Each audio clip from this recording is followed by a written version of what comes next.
This is TNT, your playoff partner for the 15th straight season and your exclusive home of the Western Conference Finals. We welcome you to another NBA playoff doubleheader on TNT. Ernie Johnson in Atlanta. The Pistons and Nets will get us started. Then it's on to Los Angeles for the Spurs and the Lakers. Kobe Bryant will play in that Laker game after spending the day in Colorado for a continuing pre-trial hearing in his sexual assault case. He entered his plea today. How do you plead? Not guilty or guilty? Not guilty. A trial date will be set at a May 27th hearing. Bryant left Eagle, Colorado, mid-afternoon Mountain Time, and he is expected to be in Los Angeles in plenty of time for Game 4 against the Spurs. That's Game 2 of our playoff doubleheader.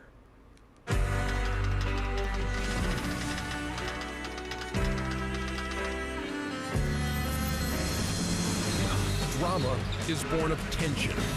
Characters immersed in conflict. That is rivalry. There have been rivalries of respect and rivalries of bitterness. Tonight on TNT, rivalry takes center stage. They are the two-time defending Eastern Conference champions. Do not forget that, Detroit, for New Jersey imposed its tempo early, refusing to end the dream run. The last gasp of the fading four? Or the Fab Four with a glimpse of brilliance to come. The Clash of Champions took a sudden turn Sunday, but San Antonio will undoubtedly respond. For upping the ante, that is playoff rivalry.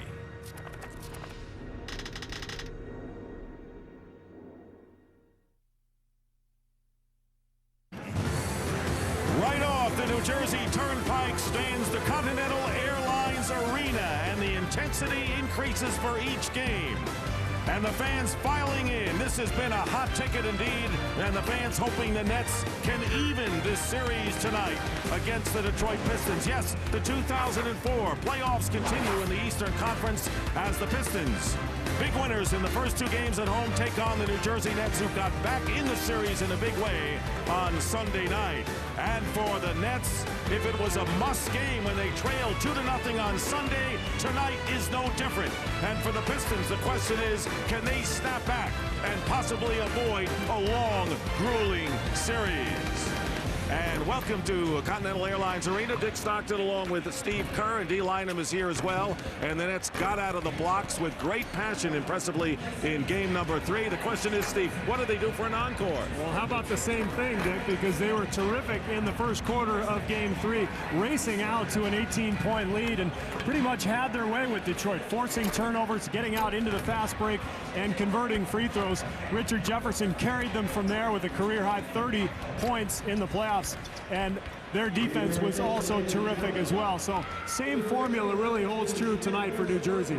Now the Detroit Pistons have answered the call on the road thus far in the playoffs, winning 2 big games in Milwaukee, but that was round 1. If they are true title contenders, they have to step it up a notch on the road and win in this hostile environment. Well, I think you're right. Championship teams win big games on the road, and Detroit certainly has to do that tonight if they really want to be truly considered championship contenders. And I think to do so, they must rely on the scoring of their backcourt. Rip Hamilton and Chauncey Billups both struggled mightily in game 3. They must move the ball, share the ball, and avoid those turnovers that lead to those New Jersey Net fast breaks. Well, Steve, the Spurs and Lakers, which follow us, have followed really the same pattern of this series, at least through the first 3 games. So we can anticipate a battle royal tonight on 2 coasts, and the first confrontation about to take shape.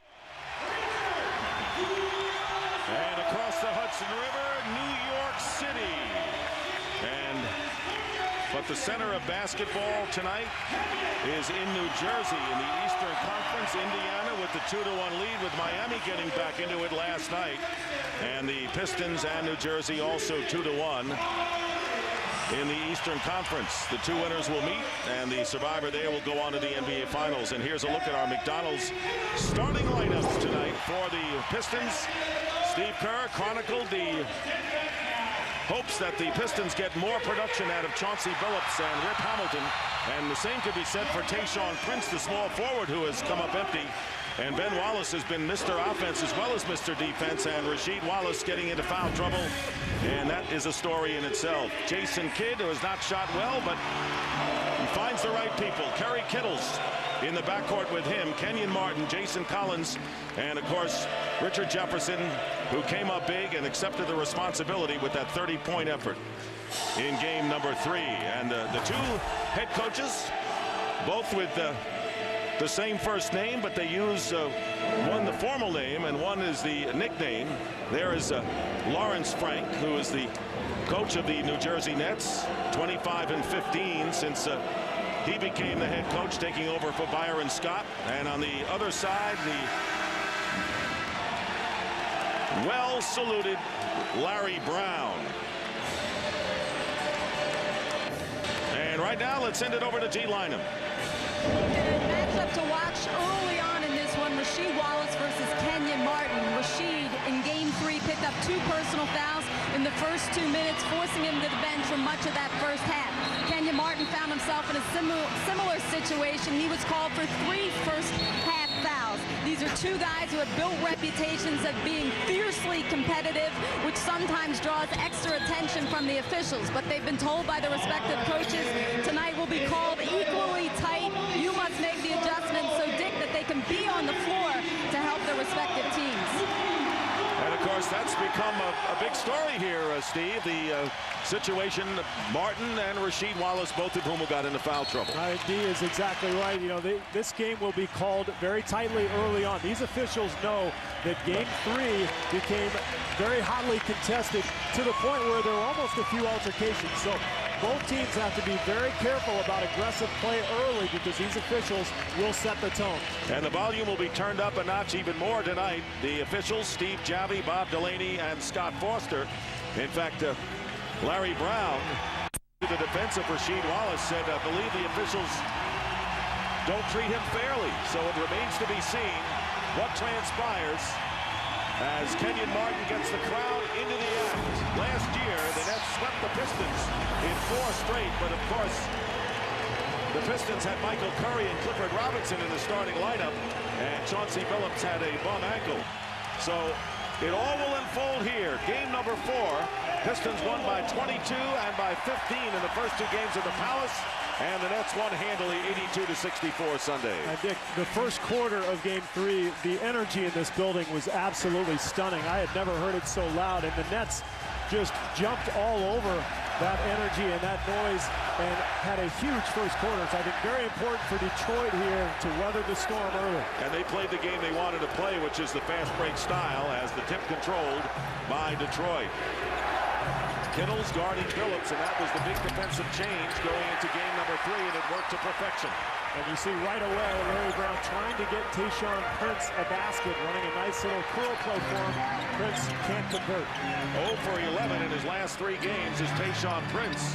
And there's Rasheed Wallace trying to get the ball on a turnover, covered by Kidd with 6 on the shot clock. The pick and roll to Kenyon Martin in the next lead. A lot of people have been talking about Jason Kidd's struggles in this series. 9 for 40 through 3 games. But you know what? It almost doesn't matter at times if he scores or if he shoots, because he does so many things. And right there, you see, he generates the offense with that pick and roll. Steve, he said, I've been in a shooting slump all my life. This is nothing new for me. He said, well, you know, I've never shot 40% my whole career. Why would I start now? Pistons called for the foul, and it's on Rasheed Wallace. So this will be interesting to see.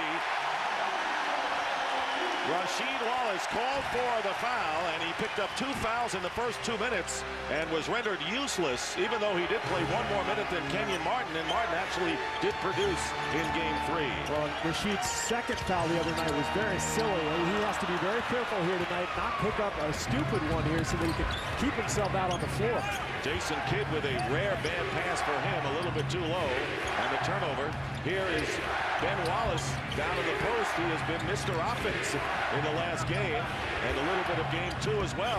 And there's Tayshaun Prince trying to get started, and he misses his second one. I like his aggressiveness, though. Important for him to come out firing here.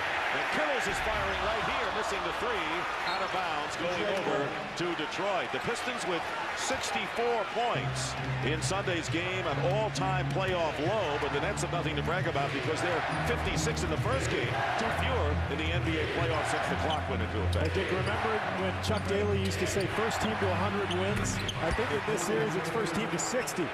Well, Rip Hamilton was the first to 2 for the Detroit Pistons, the guy that you talked about having to come on. Hamilton coming off a 15-point, 4 for 15 shooting game, as you mentioned. Game tied.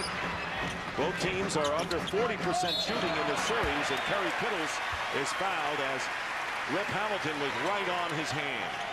Well, we saw Mike Bibby make a foul like that late in last night's contest in overtime that fouled him out.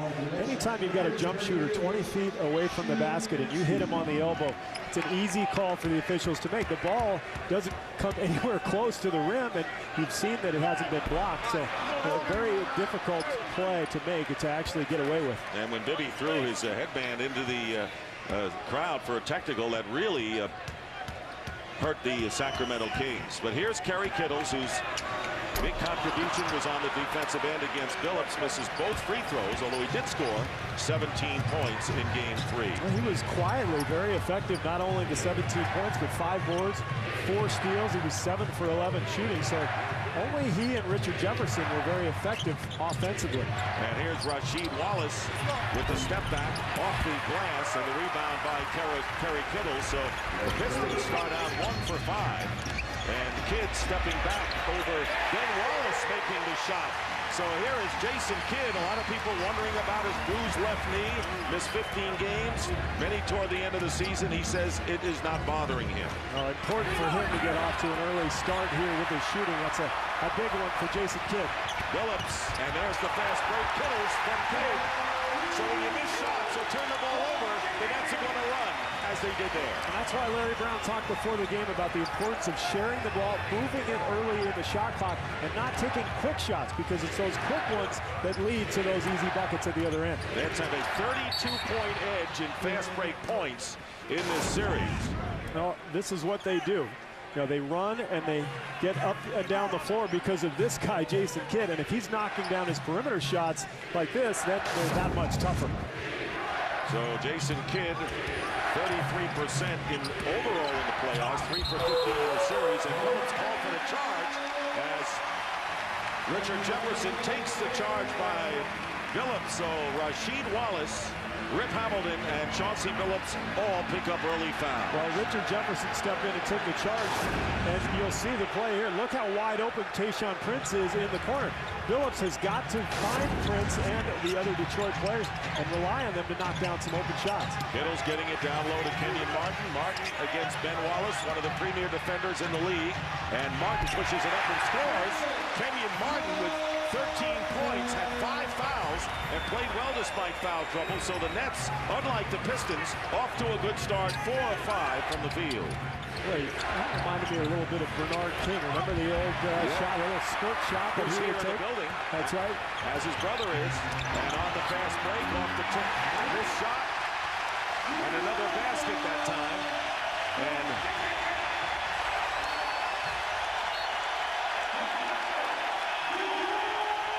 Richard Jefferson gets the field goal and a timeout called by Detroit. Well, this, for the Pistons at least, has an eerie feeling going back to game number 1. Very similar, and Kenyon Martin flicking that little squirted jump shot into the hoop, and then it's Richard Jefferson with a packed and fast break finish. The 2004 NBA Western Conference Finals, only on TNT. The 2004 NBA playoffs on TNT. Brought to you by Heineken. It's all about the beer. Heineken. By Dodge, you can take life as it comes, or you can grab life by the horns. By Cisco Systems, this is the power of the network now. And by Verizon Wireless, sign up for America's Choice Family Share Plan. Verizon Wireless, we never stop working for you. And the numbers tell the story of the series thus far. Steve, why are these teams struggling so much in the scoring department? Well, first of all, they're both excellent defensive clubs, and they're doing a nice job of shutting people down. But I think if you look at the offensive weapons on both teams, there really aren't many post presences. I mean, Kenyon Martin and Rasheed Wallace would probably come closest to what you think of in terms of the traditional post players, but neither guy really commands a double team or really wants to spend a lot of time with his back to the basket. They both would rather face up and shoot from the perimeter. And I think because of that, both teams are relying on a lot of long jump shots. And when you've got two good defensive teams, that makes it very difficult to score. And either team really has a quote-unquote big-time scorer that they rely on. Nets jumping off to a 15-2 lead Sunday, leading now 10-4 as the field goal is made by Hamilton, who has all 4 Detroit points. Very rare to see a team in the NBA whose two top scorers are in the backcourt together. And I find it a little ironic because it reminds me a little bit of the bad boys of old with Isaiah Thomas and Joe Dumars. Jason Collins from outside, and of course that was a rarity, and that was a team that was also built on defense, and other than Isaiah Thomas, didn't really have a prolific score there, and Billups trying to get the pass inside. Fortunately for him, gets it back. Here's Tayshaun Prince inside the arc and hitting the basket, and it's now 10-6. Oh, you're right. That team is built on defense as well. I guess it's no coincidence. Joe Dumars, being the general manager, probably sees a little of his own team in this Detroit Piston club. Tayshaun Prince with the pushing foul, and here it is again, the offense. The Nets get caught in a little bit of a difficult spot because of the loose ball, and Prince ends up the wide open man and takes advantage. That's his first main basket since game 1. He had gone 0 for 10 and missed the first 2 coming into this game, and driving in is Richard Jefferson. And Richard Jefferson, who played at your old school, the University of Arizona, was a winner there, so he has been very low-key despite the early 2 losses. Prince picking up the foul. This guy has taken his game to an entirely new level. You know, he's a very solid player his first couple of seasons in the NBA, but became the Nets' leading scorer this year and has added a jump shot to his repertoire. This guy has developed a complete game. And they talk about Kenyon Martin and Jason Kidd being the heart of this team, but he is the third card in that deal, and he's done pretty well. And the 30 points, and of course he attacked the rim, and the timing of his 3-point baskets was critical. A lot of times when you scored, as much important as how many you score. Hamilton looking like he's getting into the rhythm, has 6 of the Pistons' 8. Oh, that's huge for Detroit. They rely on him so much for scoring, and you see he's being covered by Jason Kidd. Remember the defensive adjustment made by Lawrence Frank, putting Kerry Kittles onto Billups. Well, if that's the case, then they've got to make Jason Kidd work at the other end. Kidd with a drive against Tayshaun Prince, puts it on the floor, and the Nets calling the timeout, but a jump ball had been called. Richard Jefferson tried to call the timeout, and you know, it's amazing why players call a timeout so early in the game. So there's a jump ball. What's the problem? Well, you're right, and it backfires frequently. You see teams do it 3 or 4 times in a game. All of a sudden, they're going to the 4th quarter without any timeouts left. I mean, I can see there are times late in the game where it's a factor, but not with 6:13 to go in the first. Jason Collins jumping against Ben Wallace, controlled by Detroit. Yeah, that play used to be known as a smart call, you know, because it only happened once in a while in critical situations. Now it's almost a dumb play because you're using timeouts up the whole game. It's an automatic play now. Here's Hamilton. 2-point basket. His foot was on the line. So here's Rip Hamilton, who had 28 points in game 2 and was unstoppable, and now has hit 4 of his first 5 and 8 in the game. So the 2-point lead now for the Nets. It came out to the big lead, and before Larry Brown called the timeout, which has worked for Detroit. Here's Kidd coming off the screen, firing over Billups, and out of bounds it goes. Detroit taking over. Well, Larry Brown talked before the game about the aggressive play of New Jersey's defense, fronting the post, and you see they're making it very difficult on Rasheed Wallace trying to get the ball inside. And a foul is called against Collins. It'll be his first. And how about Richard Hamilton's quick start here, 4 for 5. And how many times do you see a player who's a great scorer, a star quality guy who struggles in one game, he always comes back and plays well the next? And Wallace with the shot, and Same to be said about a Ben Wallace, who's not used to scoring in a prolific manner. Jason Kidd putting it up, nothing there, and a loose ball foul. Now it's called against Collins, so Jason Collins, the net center, has 2. Well, Kidd was desperately trying to draw a foul from Rasheed Wallace here. You see, he jumps into him and initiates the contact. Wallace smartly gets out of his way, and then Collins goes over Ben Wallace's back. And how about the speed of those 2 big men for Detroit? Both Rasheed and Ben beating Jason Kidd down the floor. Getting up and down in a hurry, so they've got speed of their own, as you saw Aaron Williams replace Jason Collins out with 2 fouls. Here is Rasheed Wallace, defended by Kenyon Martin, and Wallace going baseline, and the foul called by Steve Javy, and we'll see if it was before the shot. It was, so it'll be out of bounds, and it'll be Martin's first of the game. Martin picking up 5 fouls, playing only 21 minutes, and Larry Brown claiming that Kenyon Martin doing a better job dealing with the officials than his own man Rasheed Wallace. And a lot of these comments between games meant to get an edge. Well, it's gamesmanship for sure. Both coaches today complained to us about the officiating, so you know they were complaining to everybody else the last couple of days. You didn't go to the officials, did you? I did. I let them know. So both guys weren't happy. Rip Hamilton now with 10 points. So you mentioned it. Hamilton, who had a terrible shooting night on Sunday, has come out strong, and 10 points for the Pistons, who have come back to tie the game at 12. Weathered that early storm, Becky. A couple of early New Jersey fast break baskets, but now all of a sudden the game is settling into a half-court affair, which is to Detroit's favor. Rasheed Wallace with a risky pass, and Billups coming up with a big 3, and once again the Pistons rushing, but they get the ball back, and Hamilton loses it out of bounds. What's the rush? You're right. What's the rush? Because Larry Brown is looking over saying, well, why are you shooting the ball, Chauncey? Because Rip Hamilton's hot. He's the guy right here who's got the hot hand, as you can see, and he was wide open on the left wing. Billups didn't need to pull up to that 3. Under 4 minutes remaining in the first quarter. Richard Jefferson passing to Aaron Williams. And good defensive coverage by Detroit underneath. They had 4 blue shirts going behind, and a steal. Bad pass by Hamilton. Kidd kicked it off, and Jefferson pays it off at the other end with a slam. Hey, if you risk turning it over, the Nets will make you pay every time. Larry Brown is furious because his team had kind of gotten the pace under control, but that's the kind of play that feeds right into what New Jersey's trying to do. And the Nets regain the lead by 2, and a deflection by Kittles, and Jefferson knocks the ball away. Billups fell asleep for the moment. Here's Hamilton, and he misses a 3. And right now Detroit getting themselves out of sync offensively. They are. As hot as Hamilton was, that shot was about 4 feet out of his range. And the pass, Richard Jefferson inside, and Chauncey Billups took him down.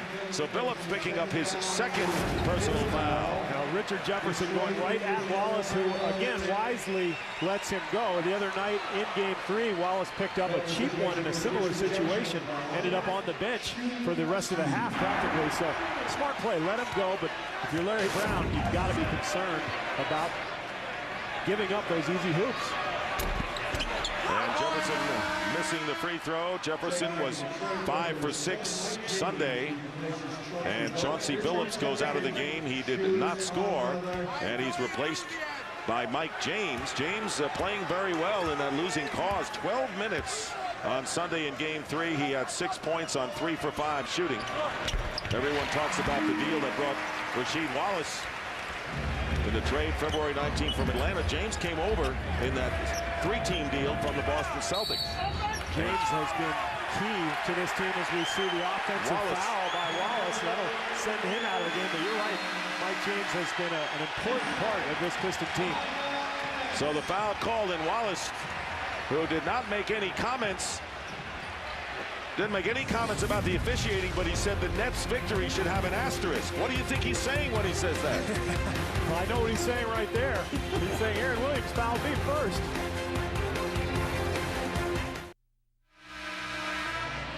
Nets regaining the lead by 3 after Detroit came from a 10-2 deficit to tie it up. Larry Brown sees his man on the bench. Richard Hamilton, 5 of 7. The rest of the Pistons, nothing. Well, after scoring 64 points as a team in Game 3, Detroit desperately needed this guy to get going, and he has been hot early. 5 for 7 on a series of jump shots off of curls, dribble handoffs. He's been terrific. He's their leading scorer. Nick, it's Game 4. They need a victory. He's got to come up big, and here he is. The only problem is he's been their only scorer, as he has 10 of the 12. Prince has the other 2. Chauncey Billups getting some treatment on his back, had come out of the game, replaced by James.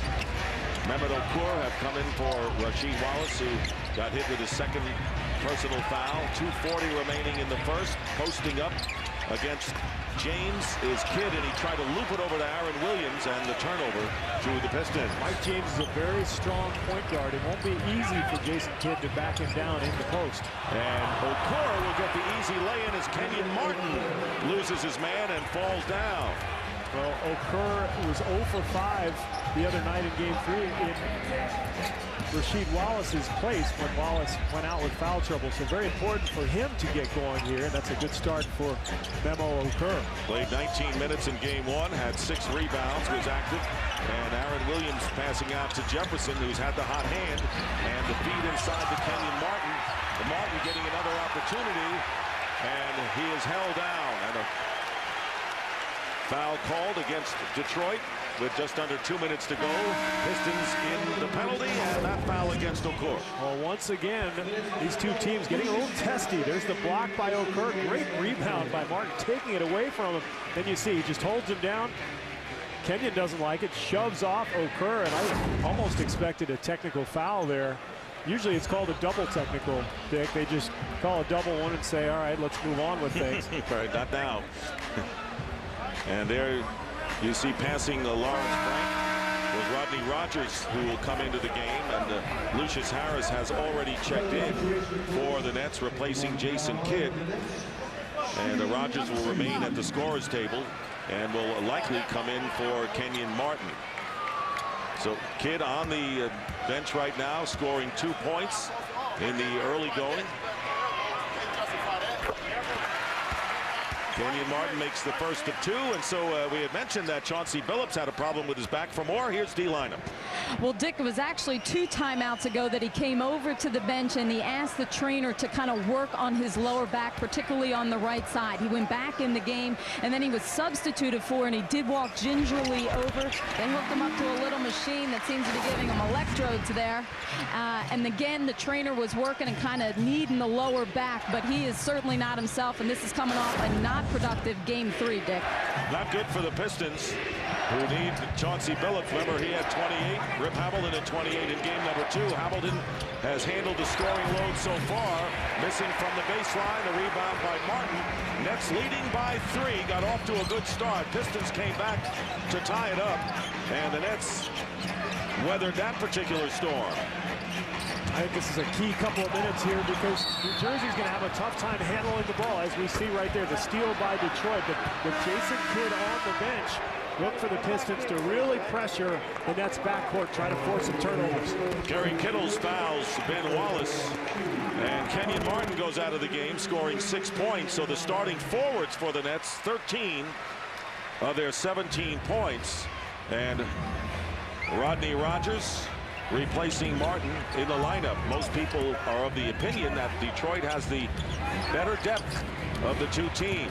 Well, especially defensively. New Jersey doesn't have much defense off its bench, as we see Okur knock down another shot. But Detroit could come in and really pressure the ball in the backcourt with guys like Mike James right here, also Lindsey Hunter, and they've got a lot of speed and quickness that can bother the Nets. And we haven't seen Lindsey Hunter yet, although now he starts to walk toward the scorer's table. He can really pressure in the backcourt. As good as anybody in the NBA, I think, at just pressuring the ball and causing havoc on the offense. Lucius Harris hitting his first shot of the game.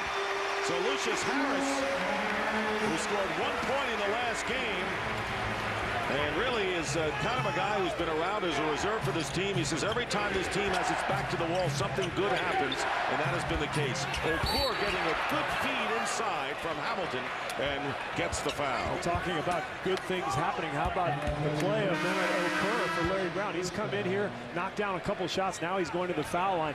Pistons need him desperately, especially with Rasheed Wallace on the bench with foul trouble. And Lindsey Hunter, as we mentioned, off the bench and into the game. He, of course, has a championship ring to his credit with the LA Lakers a couple of years ago. Hamilton going to the bench, scoring 10 points.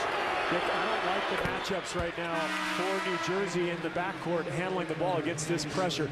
I wouldn't be surprised to see Richard Jefferson take over the point guard duties, bring the ball up the floor, because James and Hunter, as we talked about, can really cause some havoc in the backcourt.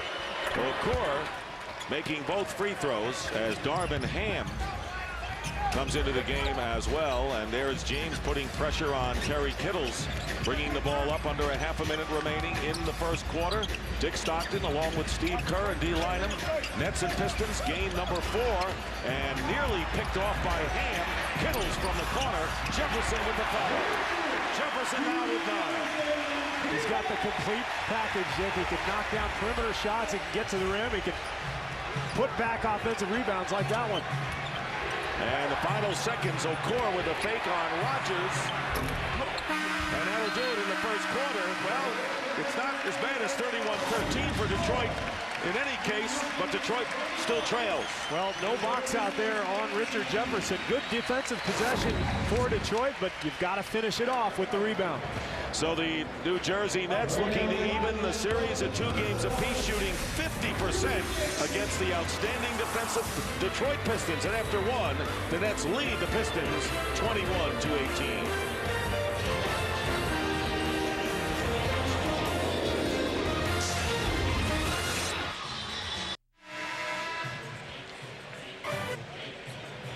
And welcome back to the Continental Airlines Arena in East Rutherford, New Jersey. Dick Stockton, Steve Kerr, D. Lynam. Game 4, New Jersey leading Detroit 21-18. And trying to come back before the home folks. Coming up next, Game 4, the Spurs and Lakers. And I said at the outset that series very much patterns this one, because the Spurs had all the answers in the first 2 at home, and then the Lakers just totally turned the tide. Friday, playoff doubleheader on TNT begins at 7 as Game 5 between these 2 teams back at the Palace, followed by the Kings at Timberwolves. You stay up to see the end of that one last night. That was sensational. I stayed up till about 2 o'clock in the morning, and what a finish. Wow. Unbelievable. 14-point deficit with 4 minutes to go. They come back and tie it. Couldn't quite finish it off, though. Lucius Harris with the lay-in. And a nice play by Aaron Williams, sealing his man, allowing Lucius Harris to get to the rim. James with Ham, Okur, Ben Wallace, and Lindsey Hunter for the Pistons. Jason Collins remains on the bench as Aaron Williams and Rodney Rogers up front.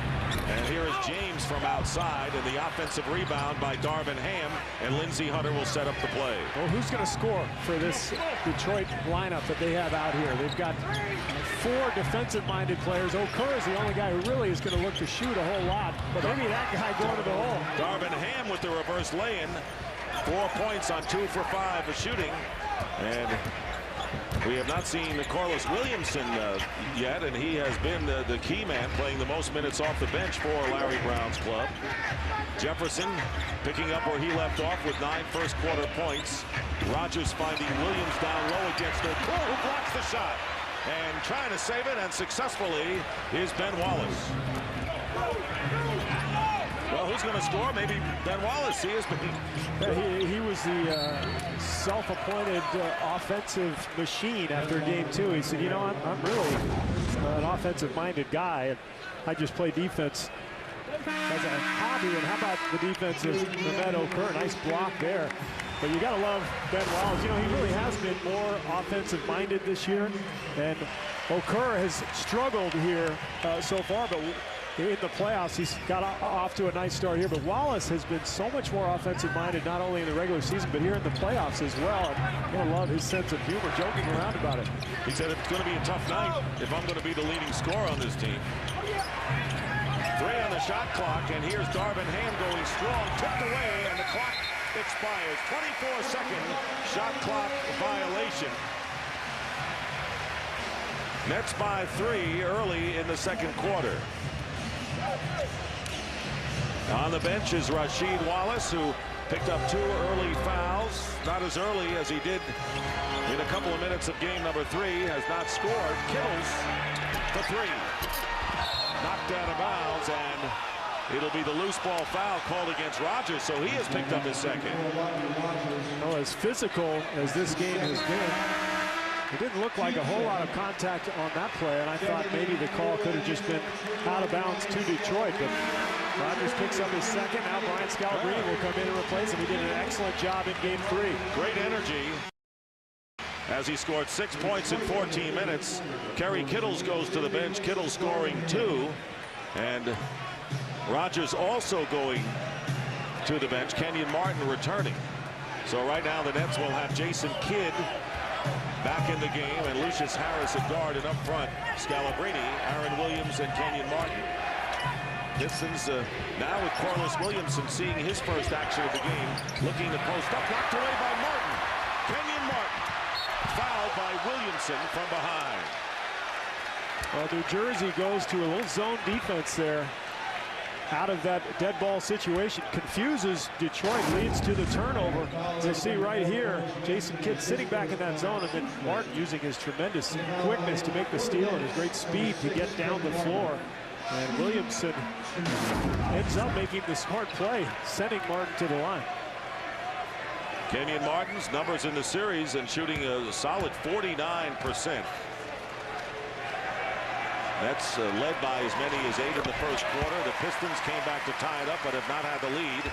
Richard Jefferson on the bench with 9, as Jefferson and Martin have combined for 16 points, looking for number 17.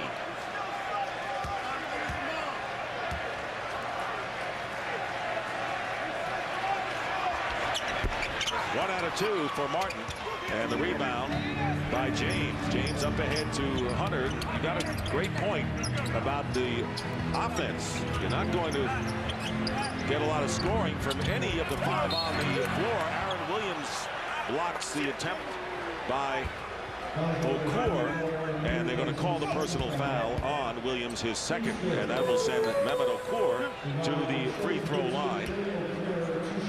Okur in his second year from Turkey. This is a very defensive-minded lineup, as you said, Dick. They're going to try to put a lot of pressure on Jason Kidd in the backcourt. Probably not going to force a turnover, but the idea being if you pressure him throughout the game, he's less likely to make shots, especially in the fourth quarter.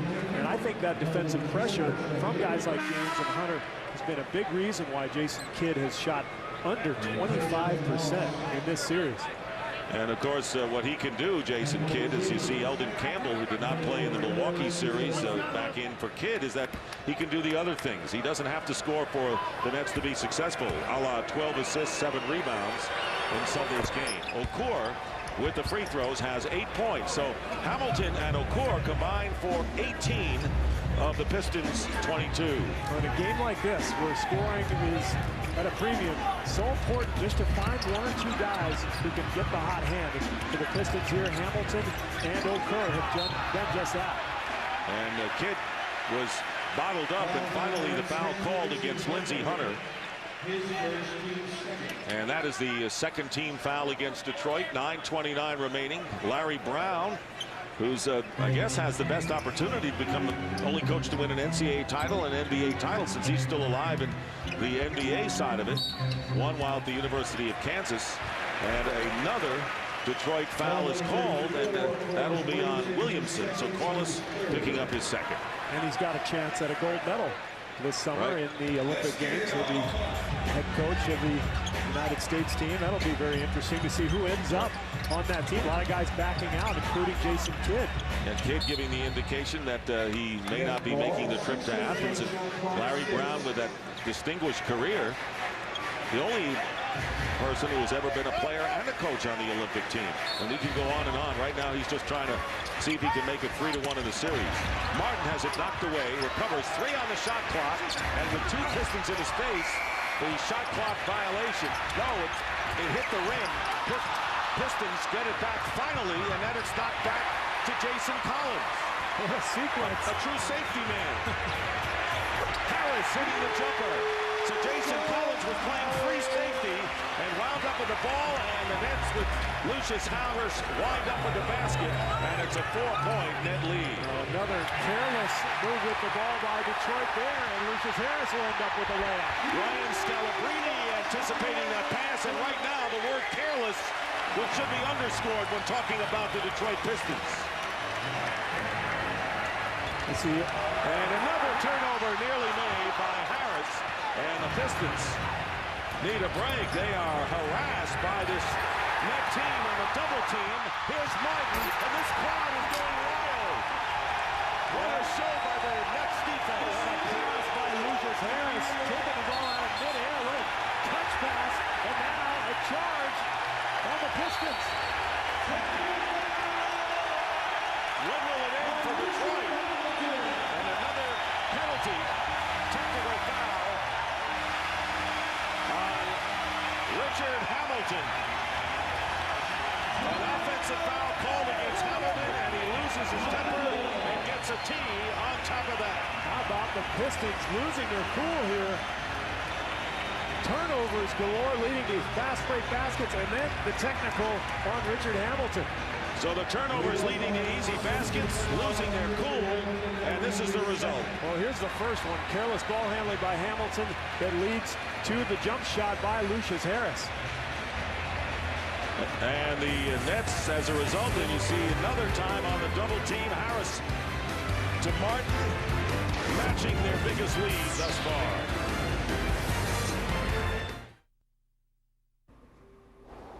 Southwest game break, Ernie Johnson in Atlanta. Earlier this afternoon, Kobe Bryant entered a not guilty plea at Eagle, Colorado, and then at 5:19 Pacific time, about a half hour ago, he arrived at Staples Center a good 2.5 hours before game time, Game 4 against the Spurs, Game 2 of our doubleheader here on TNT. Now back to Dick. So an added piece of the drama for the second half of our doubleheader. And meanwhile, the New Jersey Nets outscoring the Pistons 14-0 in fast breaks. Nothing new, because they had a 32-point edge in that department coming into this game, and Larry Brown calling a timeout as the Pistons unraveling before our very eyes. 10 turnovers in less than a quarter and a half. So what Larry Brown talked about before the game was, take care of the ball, be patient, don't allow New Jersey to get into the full court open floor situation. Well, they've done none of that so far here tonight. And the biggest lead against Larry Brown's Pistons, now 9 points on a Lucius Harris free throw on the technical. Harris 4 for 4 from the field, has 9 points. And nearly 4 minutes gone by. Scalabrine seeing action again in this second straight home game. Martin doing a number against Ben Wallace, who snares the rebound away. Well, that's what Detroit wants to do, force that half-court situation, because they're so good defensively, especially down on that block. They don't think New Jersey can score in the half-court. Their starters are in there with the exception of Rasheed Wallace. Phillips against Harris. Harris doing a great defensive job getting the rebound after shutting down Phillips. I just looked over at Larry Brown. He said, pass the ball, Chauncey. Jason Kidd with the lay-in. Kidd with his second field goal of the game. Has played 12 minutes and an 11-point lead, the first double-digit lead of the game for the New Jersey Nets. And New Jersey goes back into their zone defense. And Hamilton travels. Tell you, you go in the lane, the Nets collapse around you. They have 3 defenders around Hamilton, but here's the other end. Well, Jason Kidd in the open floor, as good as any point guard in the league at getting to the rim and then finishing. And at the other end, Phillips, it doesn't look like he has a whole lot of lift, but this is what Larry Brown was talking about early. Move the ball, pass it, don't settle for difficult shots like that. Lucius Harris missing his first shot from the field. 33-22, so Phillips and Hamilton at guard. Tayshaun Prince with the ball, Ben Wallace and Mehmet Okur up front. And here is Phillips for 3, and he misses. So the Pistons, so far in the 2 games here, now 0 for 13 from beyond the arc. Will it be 14? Yes, as Prince misses and a loose ball foul. called against the Nets, and Brian Scalabrine points to himself saying, "It was me, yes, all the time."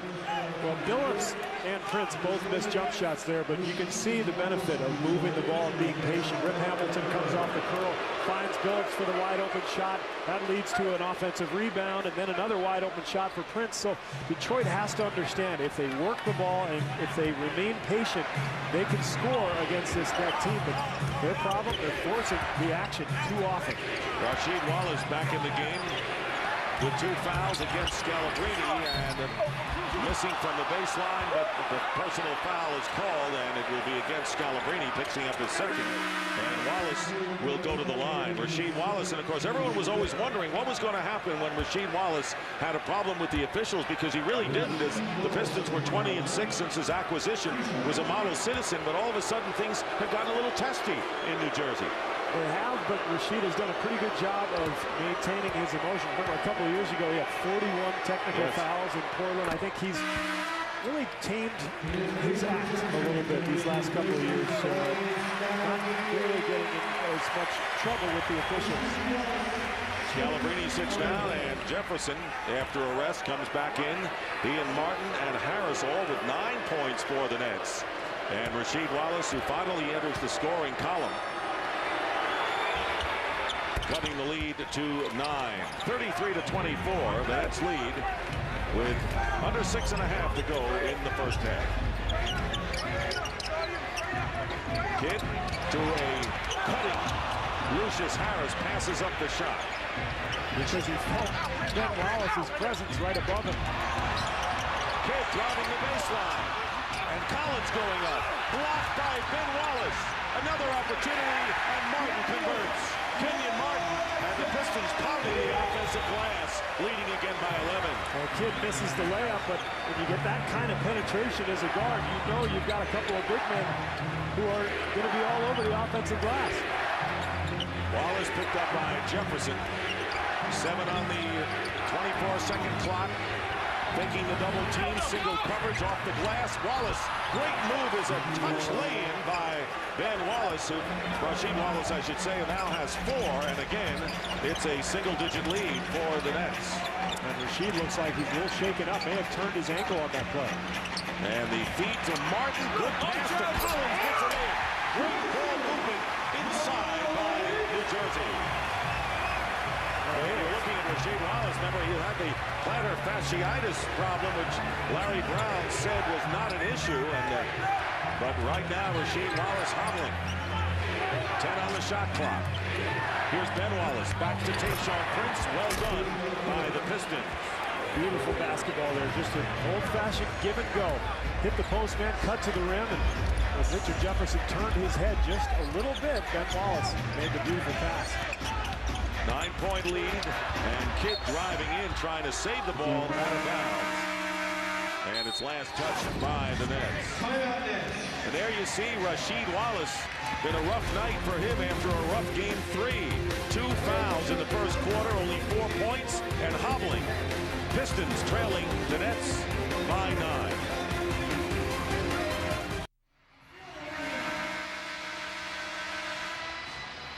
If you could do it all over again, would you? You got old razors, Rogaine. You use Rogaine? I didn't know you. It's preventative. Is your hair falling? I don't want to talk about it! In a New York minute. Well,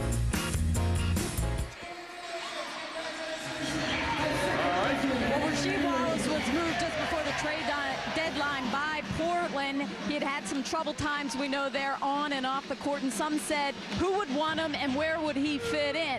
And by all accounts, people in Portland did say he was a good teammate. Detroit would say the same, but Larry Brown wanted to help him because of another reason, and it has to do with the color blue. It is family. It's not something you just talk about. It's your deeds that are important, and as long as I have a job and I have the ability to help somebody that went to that school, I'm going to be here to do it. And we know that Carolina means a lot to Larry Brown. He often talks about Dean Smith. And Dick, you can look at his bench, and he has John Kuster, who's a Carolina guy, Dave Hanners, and Pat Sullivan was actually a teammate of Rasheed when he played at North Carolina. Indeed, Larry Brown talking to Dean Smith very often, and they are very close together. And That is a great bond. You know, Dick, I know a lot of Duke people who claim that Carolina family is actually a cult, but, you know, I guess it depends on your perspective. You've been sitting with Danny Ferry lately, haven't you? I didn't mention any San names, Antonio. I will. And the turnover, bring it back to Chauncey Billups. How did I figure that one out? Process of elimination, I don't know. I don't know. Fronting Rasheed Wallace was Kenyon Martin, and Hamilton going up and keeping it alive is Ben Wallace with a new clock in under 4 minutes. Rasheed Wallace going up fouled. He went to the rim strong, did Wallace, even though he is hurting somewhat, and Kenyon Martin called for his second foul. Well, he has been hobbling here, but you know what? When you get the ball around the rim, suddenly that injury goes away real quickly.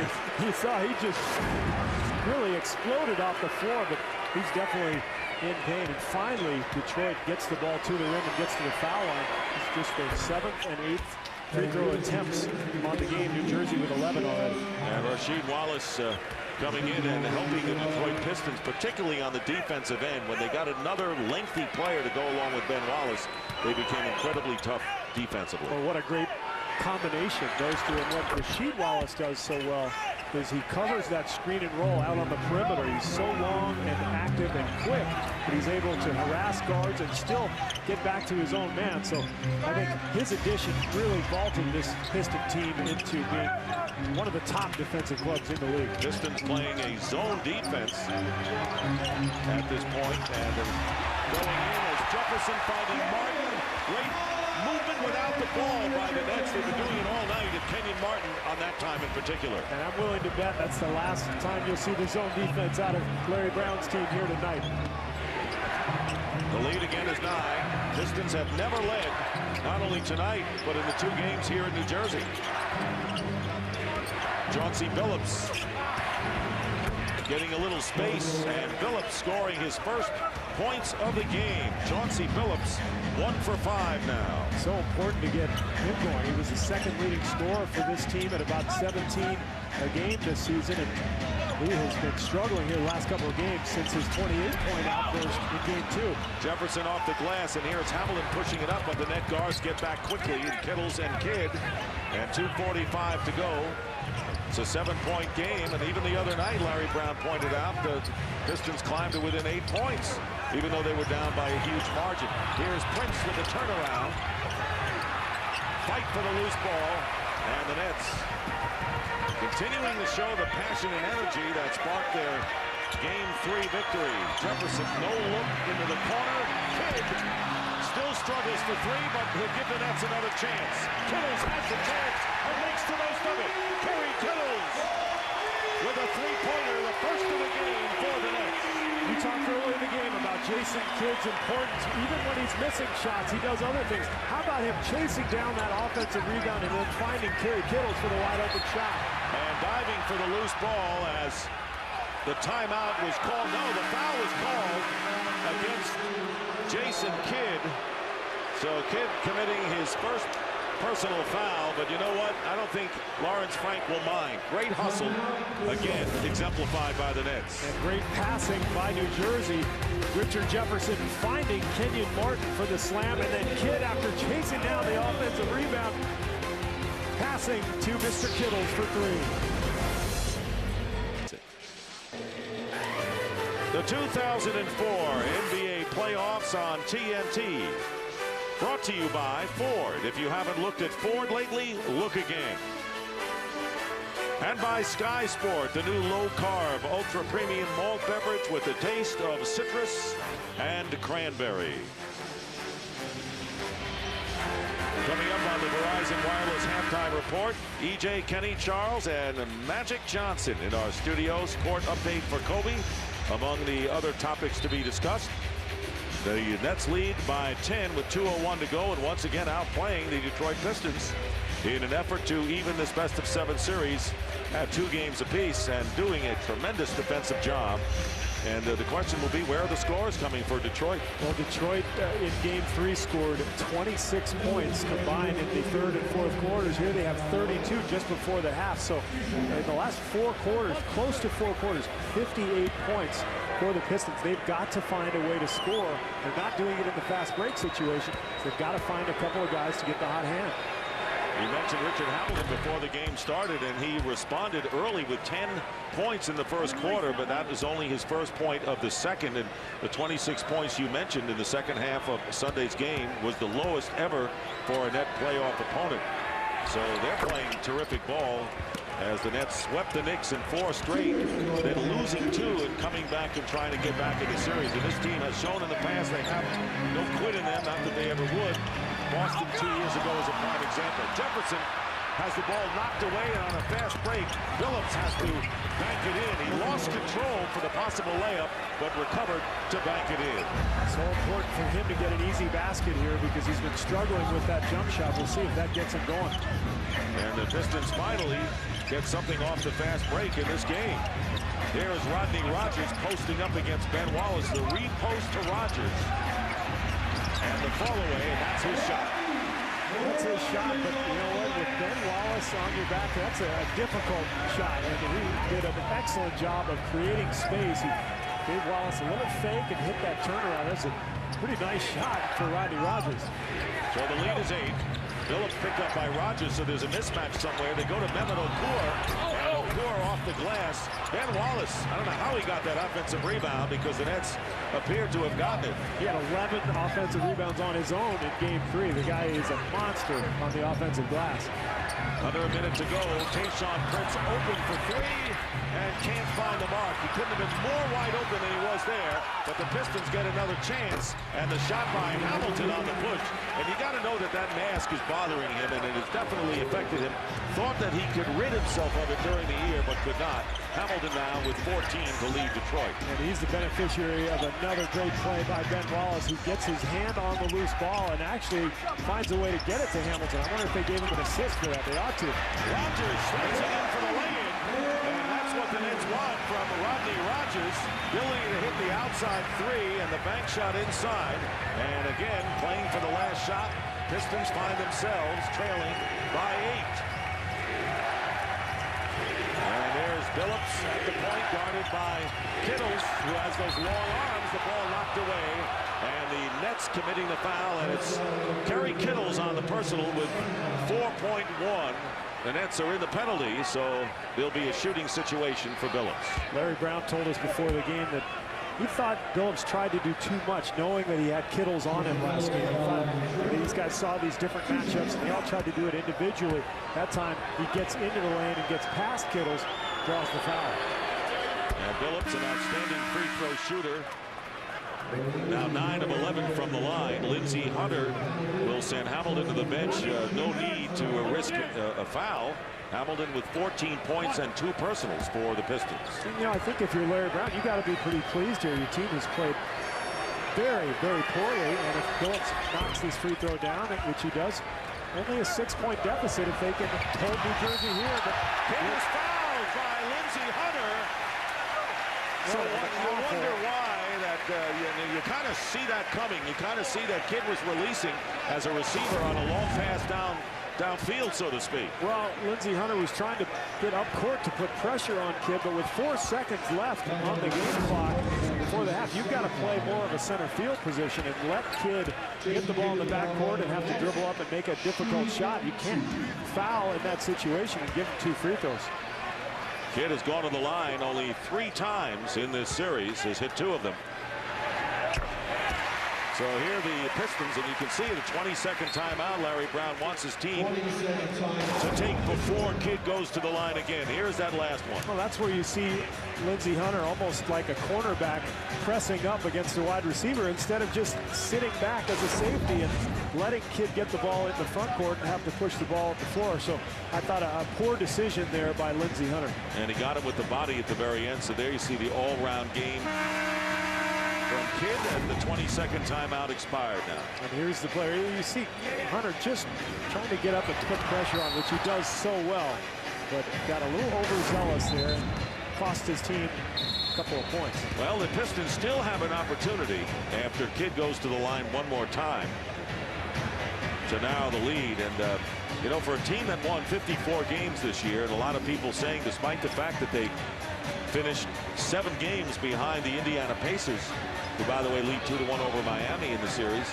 That the Pistons are not using their smarts as well as they could in this 4th game. Well, when you're a defensive team like Detroit is, you have to be smart offensively, because if you don't get good shots, if you don't give yourself good scoring opportunities, you're just asking for trouble.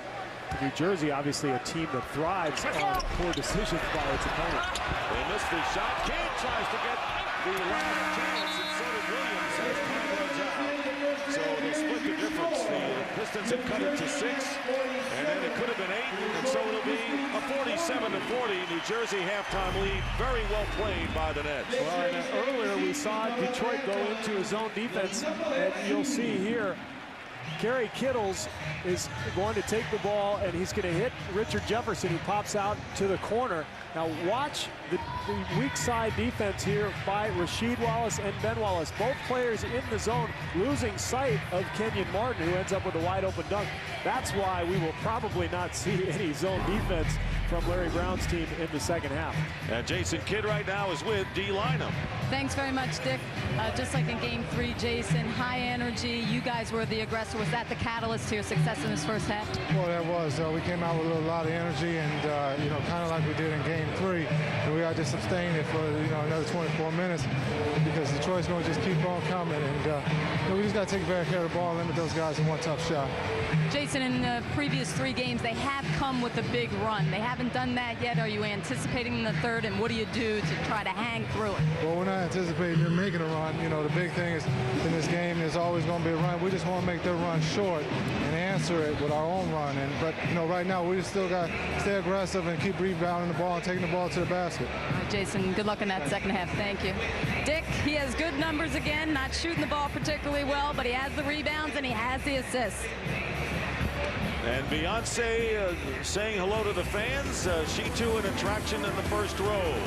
So the Nets leading the Pistons 47-40. Yes, as we send it to EJ, Charles, Kenny, and Magic. Beyonce is here though in New Jersey. Make no mistake.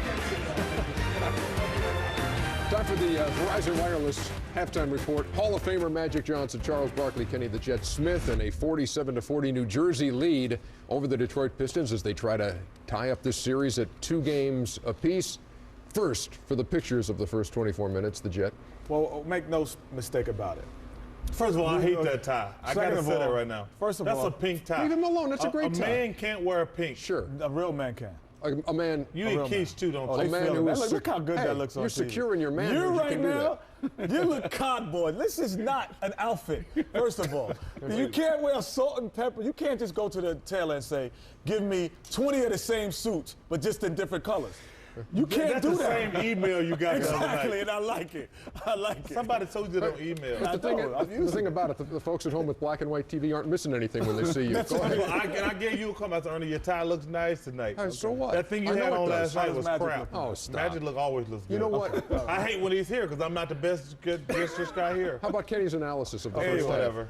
Well, they only scored 47 points. No, but one of the things that this is to me not an offensive foul. Because Charles talked about this the other night. There's something about being a dominant player or an establishing aggression, and that's what Rasheed had done. But make no mistake about it. Right here, New Jersey is the best in basketball in converting turnovers into points, better than anyone else. So you cannot turn the ball over if you expect to be in the game, and that's been the problem in the early going. They turn turnovers into baskets in less than 3 seconds. We should put a stop clock on if they get a turn or someone gets a turnover, how quickly they score on the other end. We'll do that. In fact, Magic, you do that in the second half. Second half. Well, the funny thing is New Jersey is playing like Detroit in the first 2 games. That's all it is that New Jersey has come home, they've been aggressive on defense, and they got out into their running game, and they do what they do best. Once they make you turn it over or take a bad shot, they get into the fast break, and they are making baskets. Detroit, on the other end, looks like they're confused on what they want to do because they're not playing the same game. And they're not using Rasheed Wallace like I thought they would, especially when they go on the road. They need to use him a lot more. But a couple of fouls early in the first quarter. Again, and he's been kind of limping around. That first foul is weak, though. Can I say something? First of all, go ahead, Mr. anytime Blackwell. you knock First of all, I'm still trying to figure out why we care what Mr. Blackwell got to say. Okay. I don't want to but take it on the wrong path. I also think I picked Detroit to win the game tonight. I think they are going to win. I've been on a little slump. New Jersey's not going to win tonight. They only got 47 points. That game, the tempo benefits Detroit. I agree. But let me tell you something. I agree with Irvin. Hey, Rasheed Wallace and Ben Wallace, they got to play better. They got 6 points total. That'd be 3 apiece. It's minutes, though. Minutes on Rasheed. One of them played, they played 37 minutes. You got to score. A dead man can get more than 6 points. Yeah, but minutes for Rasheed has been the big Well, you know, he played 14 minutes. He got to get more than 6 points. Ben Wallace has not scored. That's where they have a huge advantage at in a half-court set. Hey, Detroit is going to win this game tonight. You got my word on that. Okay. But those two guys have to play better. New Jersey, Ernie, I hate when you do that. I hate when you do that, man. You said you're in a slump. Now just stop. Cut your losses. I missed a couple games last night. There was only two. How many were there was only 2 games last night. If you miss a couple, why do y'all make a big deal? Like I had hit like 5 in a row and then I missed 2. Y'all forget about the other 5? Okay, I'll tell you what. Games last night and the night before. Detroit's going to win this game. New Jersey cannot play at a slow pace. Detroit's going to win the game down the stretch. You got my word on that, folks at home. It's still to come tonight on TNT. It's Game 4. Now I'm looking forward to that game. That's a heavyweight slugfest. I don't want to know what you think about it. Spurs and Lakers later. It's the couple. Backed into a corner, the Lakers' Fat Four fought back and responded with a dominating performance. After blistering the world champs, can the Lakers even up the series, or will the Spurs get back on track? Spurs-Lakers, both in Game 1. Win or go home.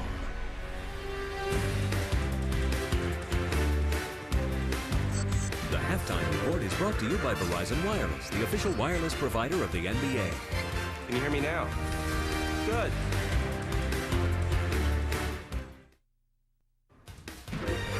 The Verizon Wireless Halftime Report continues. About an hour ago, Kobe Bryant arrived at Staples Center for Game 4 against the Spurs. He had spent the day in court in Colorado. For details, here's CNN's Gary Tuckman.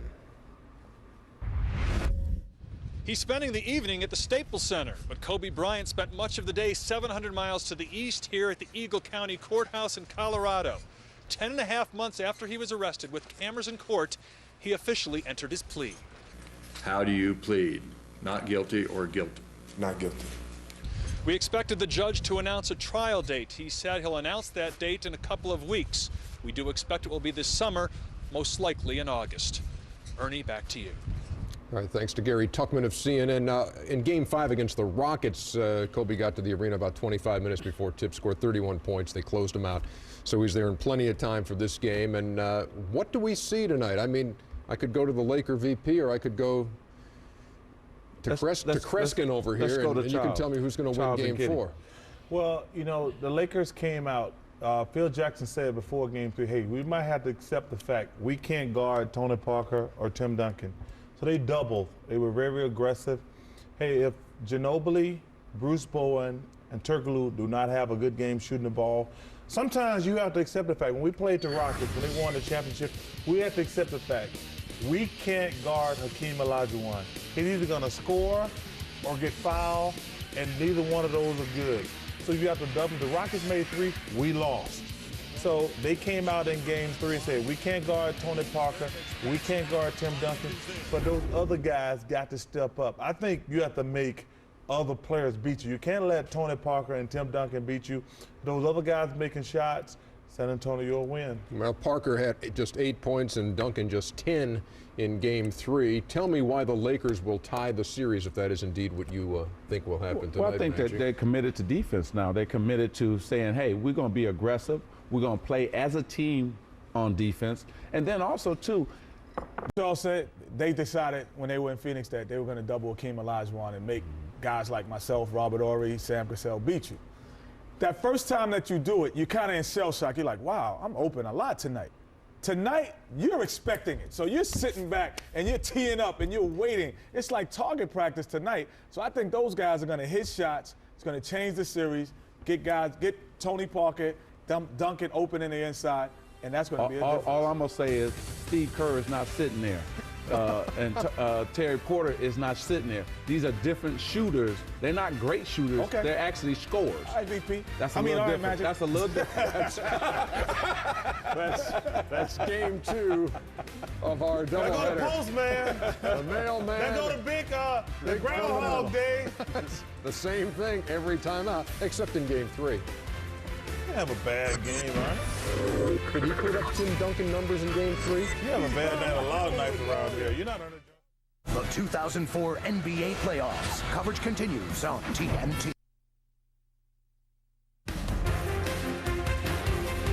The halftime report has been brought to you by Verizon Wireless, the official wireless provider of the NBA.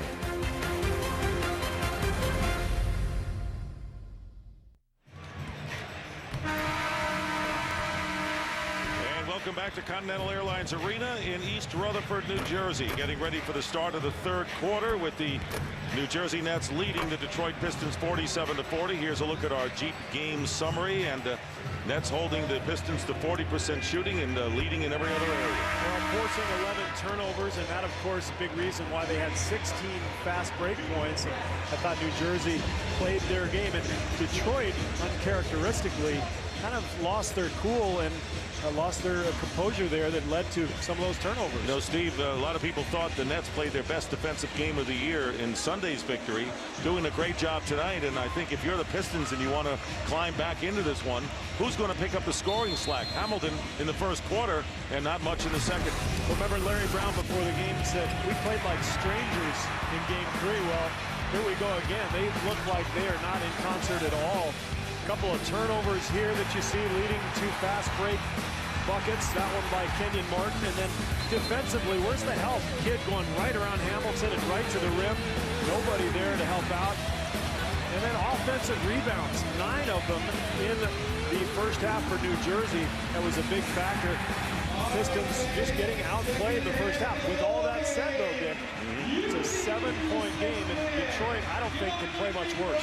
No, and I think in the same token, I think, Steve, that they can't see themselves slide back to a 12 or 13-point deficit, say with 6 minutes to go in the third, because otherwise that could be a death knell for them. How many times can they climb the mountain? Well, in this type of series where they're averaging about 70 points a game, a 12 or 14-point lead is 25. About 25. Right. I mean, you know, this is not Minnesota, Sacramento, okay? No. A 14-point lead in this game is probably safe with about 12 minutes to go.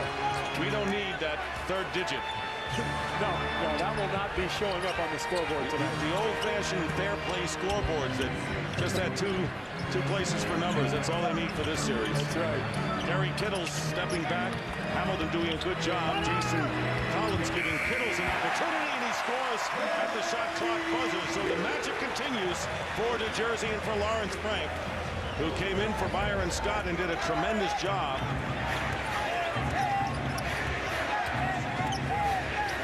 Frank ran off 12 straight victories to start his coaching careers.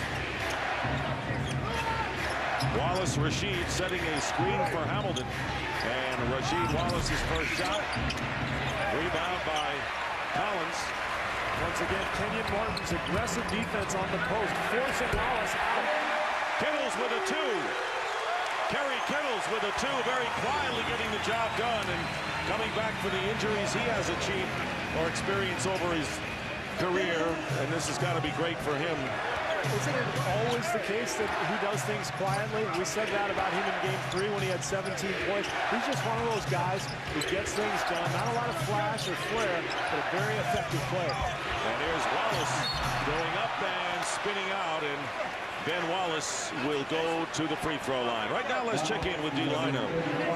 Dick, it's the other Wallace that Larry Brown is concerned about. We go back to the second quarter when he scored 2 of his 6 points. He did step, I think it was Richard Jefferson's fault. He re-aggravated the problem he's been having with his left foot. He had Arnie Kander re-tape it. He said, I want to give it a try. But Larry Brown said he is most definitely hurting. That's not good news for Detroit. And not hurting, however, is Ben Wallace, although he was hurting internally. On the Sunday's game, Mother's Day, 15 months ago, his mother, Sadie, was buried, and it was the day before the All-Star game, and it was a tough night for him. And when Mother's Day came around, it was especially tough for Ben Wallace, and he felt the effects and reflected afterwards. Kerry Kittles with another field goal, so Kittles coming out big, and he has 11 points, and at this rate, we're close to having 4 nets in double figures. Well, Dick, again, in these defensive struggles, it's often a guy like Kittles who comes in and gets a hot hand who ends up being the difference. Hamilton with 16, and of course the Pistons still finding somebody who can support Richard Hamilton in the scoring department. I think the only way they can really get themselves going is to continue their strong defense and just to continue to share the ball. You saw a nice possession there with Hamilton coming off that screen. If they can remain patient and work their offense, they'll get some good looks at the basket. Offensive foul called against Jason Collins. Larry Brown off the bench, and Aaron Williams will come in for Collins, who tonight has scored only 2 points. Collins has totaled only 12 so far in the series. They don't ask him to do much in the scoring department, so Williams replaces him. And the Pistons trailing by 9. And no basket, the foul before the shot. Pushing foul against Kenyon Martin, and now Martin picks up his 3rd foul. Well, that's a big one. Kenyon has been terrific here tonight. 13 points and 7 boards, but he's just been a little too aggressive here down on the block. Those are the games that are coming up in the NBA playoffs. Phillips again picked up by Kittles, Tayshaun Prince, and Martin getting the rebound. Prince 2 for 8 from the field. Kittles, who's been hot so far in the 3rd, ball winds up in Jefferson's hands, and his turnaround lay-in doesn't work. And so Detroit again coming back. Pistons trying to make this one a little closer and looking to open up a 3-1 lead. And Richard Hamilton now with 18 points. So what a return to form for Hamilton, who right now is 8 of 13 from the field. Jason Kidd continues to go over the top of that screen, and Richard Hamilton, one of the best in the league, at curling a screen and getting a jump shot. And Jefferson going in, and the foul, and as Bob Delaney pointing out, in the face, Phillips with his 3rd. I like the demonstration by Bob Delaney. Thanks for showing us exactly what happened, Bob. I was hoping that Bob was not hurt in showing the foul and put the hand to the face. And so Richard Jefferson going to the line. Jefferson with 9 points in the 1st quarter. Larry Brown was hoping that maybe he did hurt himself on that demonstration. Larry didn't agree with that call. It has not been the kind of officials week for Larry Brown, who also had a complaint that Lawrence Frank and moving toward midcourt and the possibility of stealing the signs. I mean, I thought we were wondering if the hit and run was in effect, but that even came to the fore in what has been a very interesting sidebar series between these teams. Coaches around the NBA study game tape. They know calls that the other team is going to make. They yell out to their players all the time what's coming. I think the issue for Larry Brown was that Lawrence Frank was standing at half court when he was barking out these instructions. And of course, Larry Brown has got technicals being in that position, and Kittles coming over from behind on Richard Hamilton and committing the foul. 3 on Kittles. So all of a sudden, Collins has the 4 fouls. That's not as big as Kenyon Martin and Kerry Kittles, each with 3 for the Nets. You know, it's funny, we talk about Lawrence Frank being at half court, yelling at his team.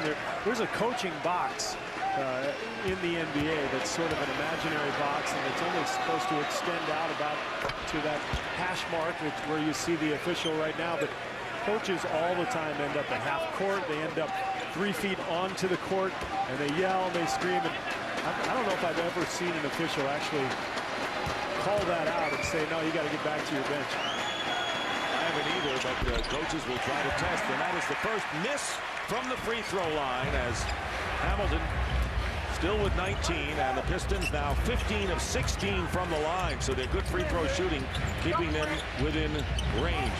Prince trying to post up against Jefferson. or the other way around. Jefferson against Prince, and here is Kittles leaving it for Kidd for three. He's got it. Jason Kidd, and the Nets have only 2 3-pointers in this game, and why that's impressive is that the Pistons have none. They're 0 for 5 in this game, but 0 for 15 in the last 2 games. Oh, fronting Tayshaun Prince, and a great play made by Jason Kidd, getting the ball back. How about another basket? This is a 2, but Kidd hits it from the same spot. A 13-point lead. Nets open up their biggest margin. And a timeout. Jason Kidd, 10 points, 10 assists. Well, Dick, this guy has struggled all series, but you knew sooner or later he'd get his game going and get his shot going. Won't stay quiet in any area for long.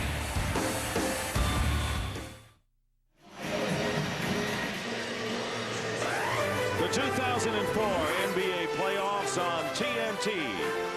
Brought to you by Southwest Airlines. Over 2,800 nonstop daily flights to 60 destinations all across the country.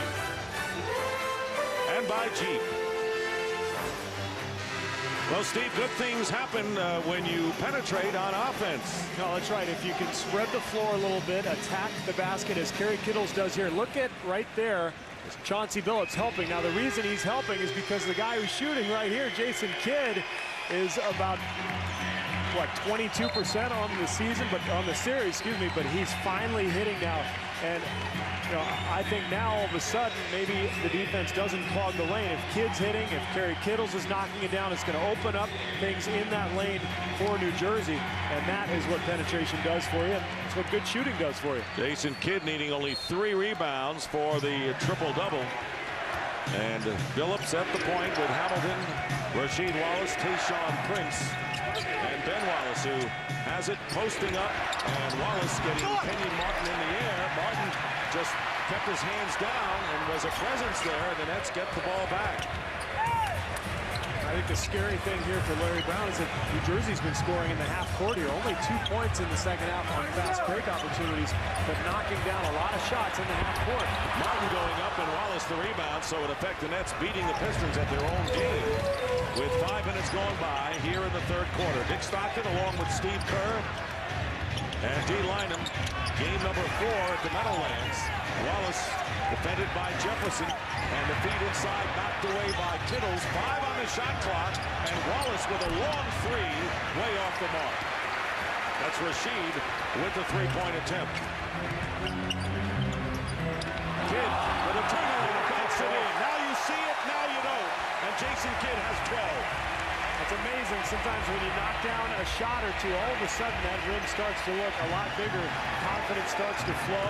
Jason Kidd feeling it now here. Has scored the last 7 Nets points, and the crowd very much into it. Here is Ben Wallace leaving it for Hamilton, who hits the jumper from the corner. 21 for Hamilton. The next leading scorer for Detroit, Steve, is Mehmet Okur with 8. Well, the guy you look at, you think, well, he's got to get involved is Rasheed Wallace. And remember what Larry Brown told us before the game. He said, he told Rasheed, play like you're 6'11", not 5'11". And Jason Kidd feeling it, and you pointed out, and you would know as a shooter, you can see the confidence when you're bringing the ball up, the way the ball rolls in your hand, that you can make it. It's amazing what the mind does to a shooter. When all of a sudden you see that thing go in, that rim looks about 3 feet wide. And Tayshaun Prince driving into the foul. Here is Mr. Kidd. He's just finally feeling a little flow. And all of a sudden, you knock one down. The next one gets a little easier. And then the 4th one, that's automatic. So Detroit's got a lot of concerns here now. A couple guys for New Jersey hot from the perimeter. And Kidd has hit all 4 of his shots here in the third. And Aaron Williams not letting Rasheed Wallace get off the 3. Billups driving around. Kittles knocked away by Kenyon Martin. So the defense leading to situations like these. The fast break. Kidd to Williams in the foul. And right now, the Detroit Pistons are reeling after looking so impressive in the first 2 games at the Palace, the Nets had their backs up against it. They came back with a game 3, and now all the questions are in the head of that man, Larry Brown. You're right, and they are reeling, and especially Chauncey Billups, who looks like he's hurting right now. His lower back is giving him some problems. Mike James will come in to replace him, but Pistons have not moved the ball well. They've not taken care of it. And as we talked about with Rasheed Wallace, when they desperately need a post presence, he's out there casting 3-pointers. They need him down on the block. You mentioned Mike James, and he will replace Billups. Chauncey Billups goes out, having scored 6 points on 2 for 6 shooting. So a far cry from the 28-point effort in game 2. 3 for 17 for Billups since that second game at the Palace, and it's 66-49 after the free throws by Aaron Williams. There's James driving to the basket, leaving it open for Tayshaun Prince, who misses again from 3. Offensive rebound by Wallace. And here's Hamilton. Hamilton is a one-man game, 24 points as the Pistons finally break through here in the Meadowlands and make their first 3-point basket in the last 2 games. Mike James makes his presence felt immediately coming into the game, getting some penetration that leads to the open Prince jump shot, and then another nice feed there to Hamilton. And the Nets foul, and Lawrence Frank, they now say it's an 8-second violation. And Lawrence Frank now moving toward midcourt, which I guess he can do as he appeals to Steve Javy. So the 8-second violation, and the Pistons will inbound. Rasheed Wallace out, and Mehmet Okur checks back in. Well, sorry, Dick, sure. You know the reason they know it's an 8-second violation, they just look at the shot clock. It's at 16. They used to count it. Remember the days when they would actively count? You always wondered, how does the guy know if that's really exact? But now you just look at the clock. Hamilton missing, trying to save it, and the Pistons out of bounds. Last touch by Detroit. Richard Hamilton, he saw the numbers on the screen, has been the only offense generated tonight by the Pistons. He has scored their last 10 points. And finally hit the 3. Detroit had missed 17 straight from beyond the arc before Hamilton connected. So under 4.5 to play in the third. Kidd with the up fake on Hamilton, going up and drawing the foul. So the Nets getting in the paint, penetrating almost at will against this Detroit team that made its mark on defense all year long. Well, and now that this guy's knocking down perimeter shots, people like Rip Hamilton are going to have to get up in him, and that's what happened on that possession. Hamilton gets into the body of Kidd because he's wary of that perimeter shot all of a sudden. Kidd, as a result, drives right past him, gets into the lane, gets the foul. And Rip Hamilton with his 3rd foul. Jason Kidd misses the first free throw. 14-point lead as the Nets had opened up moments ago a 17-point lead. And here you see Jason Kidd only 2 rebounds shy of a triple-double. Makes 1 out of 2. Stunning to think that in game 2, Detroit at one point in the 3rd quarter made 18 out of 21 shots. Now where are all those shots tonight? Ben Wallace. They need Ben Wallace's offense. You know, they joked about his 8-point flurry in game 2. Made it for real with 15 points. And Ben Wallace going to the line. Aaron Williams picking up his 4th foul. In fact, remember the Nets had a 12-point lead in the 3rd quarter of game number 2. So even though New Jersey ended up losing by 15, they were very much in that game in game 2 at the Palace. Well, they really came out and imposed their will in the first half. Had a 12-point lead and really were playing well. And then all of a sudden, the roof caved in on them. Detroit caught fire and shut them down. So Detroit knows they can come back. It's just, can they do it in this building? They know they can do it at home. Ben Wallace with 3 points, so not the offensive force in this game, and no one is other than Rip Hamilton. Jefferson leaving it for Kittles for 3. Martin tries to tip it in and nearly did. As the Pistons are standing around as the Nets coming in, getting second shots. Did you see how high he was on that tip? Unbelievable. Here is Williamson, Carlos Williamson getting the foul as the Nets overplaying. And Aaron Williams now with 5 personal fouls. Take a look at this tip. He can't get it to go, but watch off the Kittle's miss. Look at this. Just comes out of nowhere, skies, and almost gets that thing to go. And of course, we talk about the Nets. Foul trouble at the center position for sure. Aaron Williams has 5. Jason Collins on the bench with 4. And Corliss Williamson, who was the NBA's 6th man of the year just 2 years ago, and has averaged the most minutes off the bench, misses the first. Rodney Rogers back in, and Williams checking out. Well, not really a huge difference in size between Williams and Rogers, so it's not going to kill New Jersey defensively here with Rogers coming into the game. 1 out of 2 for Corliss Williamson. And the Nets lead by 13. And a timeout called by New Jersey. So the Nets, who managed only 56 points in the first game. And you wondered if they had a chance after sweeping this team last year. And now they're in command in their effort to even this series.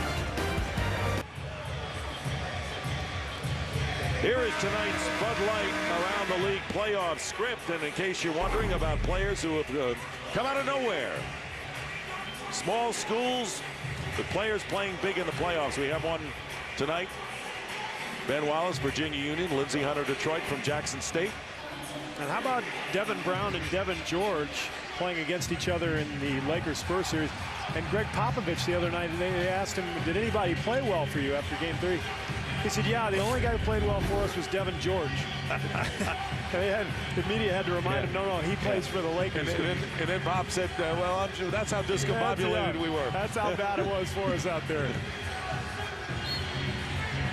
So Ben Wallace from Virginia Union. Charles Oakley, another player from Virginia Union, one of the great rebounders in the league. Under 3.5 to play, and the third Jefferson with a screen from Kidd. Kidd setting the screen, and Jefferson, 14 points. He had 7 in the first quarter, and he is right behind Kidd, who has 15, and Martin with 13. Good balance for the Nets scoring-wise, as they lead by 16 points. Now nearing the 3-minute mark, Hamilton with a runner. It's Hamilton or bust tonight for the Detroit Pistons, and lately it's been bust. Yeah, they're getting nothing from anybody else. Deflection inside, and the Pistons get it back. They try the alley-oop to Jefferson, and they're going to call Jason Kidd with the personal. That'll be his second. Well, Kidd didn't complete the pass, but you know what? He's feeling it right now. When he starts throwing lob passes and chasing down loose balls and knocking down shots, you know that he's feeling right. And he has really turned on his game here in the second half. And there you see when he has the triple-double in the regular season, 44 and 15, 4 and 2 in postseason. And Jason Kidd not making any excuses when people were peppering him during the off day about his 2 for 14 shooting. He says, we know you have the bruised knees. As the knee is not a problem. A lot of people didn't think he would get the lift off of his shots. So he's one of those players who just quiet, does the job. So the free throw situation. 1 out of 2 from the line. As the Nets in the penalty, the 2:38 to go, and they call the offensive foul, and it looked as if Hamilton had grabbed a hold of Kerry Kittle's arm. Instead, it goes the other way. Well, Larry Brown finally gets a call that he's happy with.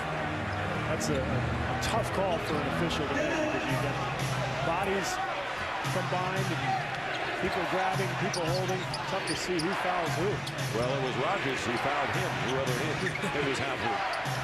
And Hamilton really, and Kittle's really playing Hamilton tough. Takes a lot of pride. And Kittle's obviously doing a job against Chauncey Billups. And Kittle's now with his 4th foul. And in the penalty, as we said, Hamilton will go to the line as Rasheed Wallace returns to the game for the Pistons, has the injured left arch. Watching Game 4 of the Eastern Conference semifinals. The Pistons winning the first 2 and looking almost unbeatable at the Palace, and the Nets saying back at you, doing it right here in New Jersey, leading by 15.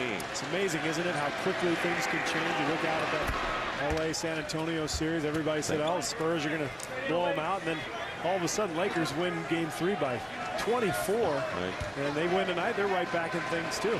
3 points for Ben Wallace as he goes out. Hamilton looking for point number 26. So not a big night for the Wallace tandem. Rasheed with 6, Wallace then with 3, and Hamilton can only connect on 1. So nearly 2 minutes remaining in the third quarter. The Nets lead 70 to 56. What a feed as Kidd got it to Jefferson, but cleaning up is Kenyon Martin. And under 2 minutes remaining, and the Nets are freewheeling it out there right now, Steve. When you play against the Nets, first of all, you can't do that. You can't turn the ball over. But defensively, what you want to do is force them to shoot from the perimeter. They're not a great shooting team, but when you start giving up backdoor cuts in this Princeton offense that they run, that's when you're in trouble, because they're getting the ball around the rim, dunking it, getting putbacks. Now you're in trouble because then you've got outside shooting as well. And inside out with the penetration, and we saw it before with the dish out. And the missed shot by Lucius Harris. James getting it down low to Mehmet Okur. Okur with 8 points, knocked away, 10 on the shot clock. Martin not giving an inch defensively, knocks the ball away, made the steal and lost it out of bounds. But it shows you how tenacious this New Jersey Net team is. Martin upset with himself after making the steal, gets rewarded with a standing ovation. He scared press row to death, too. He pounded on that board over there right after this. He almost comes up with the steal, and then, oh boy, the New York media saying, okay, Kenyon, we won't write anything bad about you anymore. Well, if he does it over here, I'll run away. I thought you were tougher than that, Dick. Maybe I am. Let's see him do it. Mehmet Okur and Martin all over him, knocked away.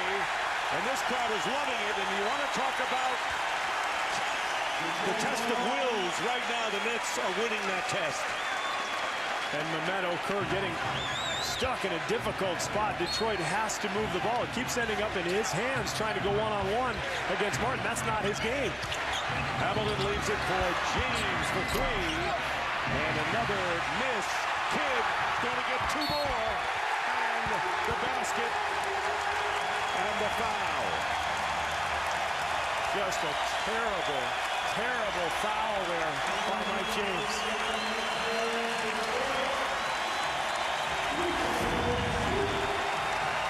Detroit with no defensive position there on the rotation, and then Kidd's got the layup. Let him go. Don't give him an extra free throw out of this.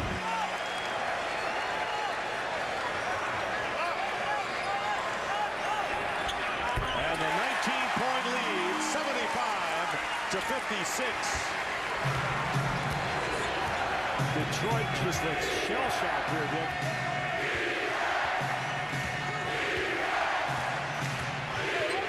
Yes, it's been defense, but it's been also offense. And beating the Pistons to the ball, a block by Martin. Hamilton misses. And the foul, and right now, Rodney Rogers and Rasheed Wallace and Jason Kidd getting Rodney Rogers away. No need for that because the Nets have things their way.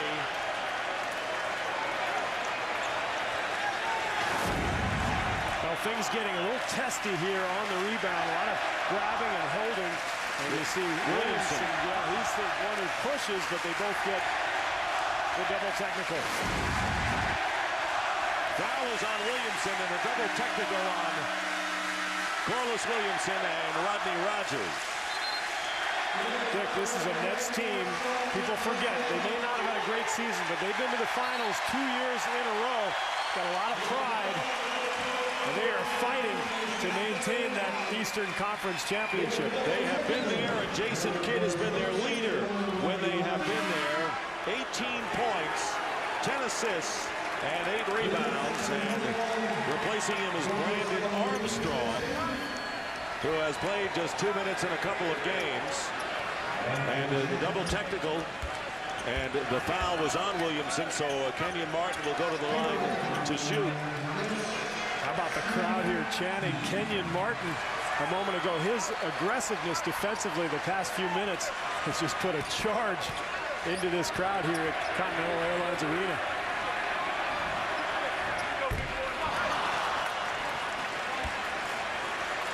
Well, the most points scored in a game, the Pistons in the series in Game 2 at 95 points.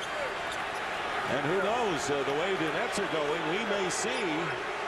Don't say it, Dick. No, Don't say it. They may have to get a new scoreboard. Don't say not triple digits. Yeah, the fair play scoreboard with 2 digits for each team may be antiquated in this game. 1 out of 2 from the line for Martin, 16 points. Don't you think you're getting a little carried away? I know. Settle down. Settle down. You're right. I lost myself for the moment. Got to regain my composure here. Did I say 100? Possibly no. James with 10 on the shot clock, under a half a minute remaining. Mehmet Okur, unlike him, has to take the long-range shot, and now playing for the last shot of the Nets, and this crowd already on its feet.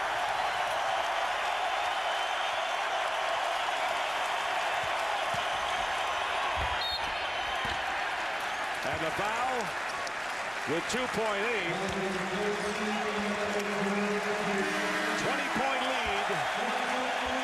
And 2 shots coming up for Jefferson. Listen to the hand for Kenyon Martin. 16-13 for Kenyon Martin tonight. And the numbers don't tell the story, do they? The aggressiveness, the energy, the fire.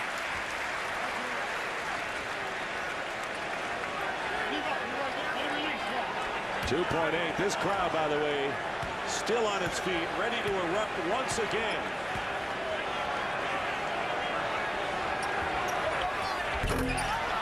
One out of 2, and that'll do it. The New Jersey Nets defense holding the Pistons to 35% from the field.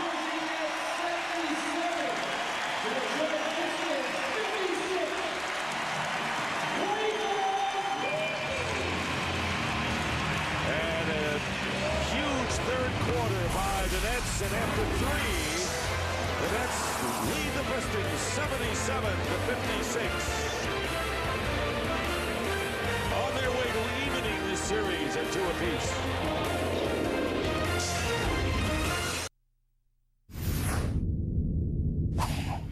We're just helping Gary out a little more because the San Antonio team is a very simple, disciplined team. If you show too much, they hit the open guy. He steps out and shoots the jumpers. If you don't show, he goes to the hole. So yesterday we made a conscious effort to just help everybody out. And here are the brackets. Spurs and Lakers coming up next. Game 4, Wolves lead the Kings 2-1. Tell you what, the Spurs are going to have to find an answer to that weak side help if they're going to front Shaquille O'Neal. Well, it worked in games 1 and 2, especially in 1, and they were very active defensively on that weak side, but a little tougher to do that in the Staples Center. Just for whatever reason, when you go out on the road, all of a sudden the energy of the game it goes against you, and those little hustle plays like that tend to be a little tougher to come by. Start of the 4th quarter, Dick Stockton, Steve Kerr, along with D. Lynam. A 30-16 third quarter by the Nets, and Ben Wallace firing up the air ball to start the 4th. There have been no close games in this series. In fact, Larry Brown says the Pistons haven't had any close games in the playoffs thus far. The Pistons won by 22 and then 15 in the first 2 games. The Nets by 18 in Game 3 are up by 21 now. They had 1 close game against Milwaukee in round 1 when they made that huge comeback at the end of Game 2.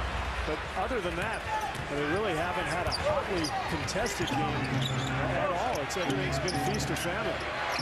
Ben Wallace against Brian Scalabrine and going in and getting the basket. So Scalabrine, who had a big role in Sunday's game with his energy off the bench, starts this 4th quarter for the Nets with Rodney Rogers, Brandon Armstrong, Richard Jefferson, and Lucius Harris. And Armstrong goes in and tipped up and in by Lucius Harris.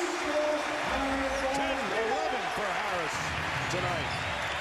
Well, he and Rodney Rogers combined did not make a basket in Game 3. Together they have 7 baskets here. 11 points for Harris, 4 for Rogers, so much better contribution off the bench. Jefferson stealing the pass, and the loose ball foul called against Detroit, and it will be against Williamson, his 4th. Well, tomorrow, a couple of Game 4s. The Indiana Pacers and the Miami Heat at 8 p.m. on ESPN. Indiana leads 2-1, and then the Wolves and the Kings will follow.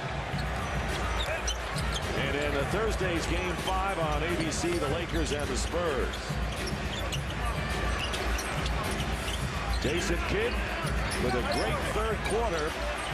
Back in at point guard for the Nets. Rodgers with the turnaround. Harris with the offensive rebound. Second straight possession where Lucius Harris gets an offensive rebound, so everything going New Jersey's way. And the ball knocked away inside, and Pistons showing a little defense. James challenging Scalabrine, and he charges. Scalabrine got position, and he had a feeling that Mike James is going to barrel into him, and there you see Kenyon Martin saying that's the way to go. It's the way the game is going. Well, think of the last 3 possessions. We've seen 2 offensive rebounds by Lucius Harris, a charge taken by Brian Scalabrine. A lot of times in the playoffs, it's just little plays like that, if you can make enough of them, that add up. And Jason Kidd, and the foul called against, double foul actually on Harris and Hamilton. I tell you, Dick, the emotions of the playoffs are so difficult as a player. You know, that if you're the Pistons, you win the first 2 and you're feeling great about yourself. Everybody's writing good things about you. All of a sudden, you go on the road, you lose, and you got to wait a couple days in that city. You lose again, and all of a sudden, the wind is taken out of your sails, and you've got to find a way to get back at it again in the next game. But emotionally, it's just up and down. Lose, Steve Kerr. I'd like to know when that was. Rodgers coming in with a tip out of bounds. Last touch by Detroit. I don't think you experienced that many instances when you were up against it. You know, there were a few years in my career where I didn't actually play with Tim Duncan or Michael Jordan. I don't know if you're aware of that. I don't believe that. Well, there were a couple of years. You were born to play with superstars. Great feed, and Rodgers going out to Harris for 3. And this crowd ready to erupt. They are enjoying themselves here at East Rutherford as the Nets looking to even the best of 7 at 2 apiece. Williamson. And of course, Game 5 will be Friday at the Palace at Auburn Hills, when Detroit now has to answer 2 thorough whippings if it goes on like this from the Nets. Kidd gets the roll. Jason Kidd now with 20, and he becomes the high scorer for New Jersey. I'll tell you one thing Larry Brown is going to have to do is find somebody else who can make a shot. Besides Rip Hamilton, his team, 9 for 37 here tonight. That says it all. But everyone seems to be getting into the act for New Jersey as they lead by a whopping 81-58 score. And tonight's Gatorade X Factor was Jason Kidd. Still 2 away from a triple-double. Well, he has been terrific. Finally getting that jump shot going, coming into this series at 9 for 40, but you knew it would happen. And what's he drank before the game? Oh, a little Gatorade. Thanks, TJ. He said, I should be the Gatorade X Factor tonight because I had a little bottle of Gatorade before the game started, and why not? How do you know nobody else was drinking Gatorade, Dick? It doesn't work that simply. Look, I was in there. I looked around. Did you see the only one? The only player. And I looked around. I said, is there anyone here who thinks it could be the Gatorade X Factor tonight? No, and they all turned away from me. What about Jason Kidd? He said, look, I'm doing it. I'm drinking it. I had no idea it was that easy. I would have been drinking Gatorade my whole career. I mean, you know, you got to have foresight here in this business. Vision. Exactly. Rodney Rodgers with 4 fouls, and Hamilton 25 points. Remember, he had 28 in Game 2 along with 13 assists. But 28 points, it was Billups who had the playmaking. And the only player in double figures tonight for the Detroit Pistons.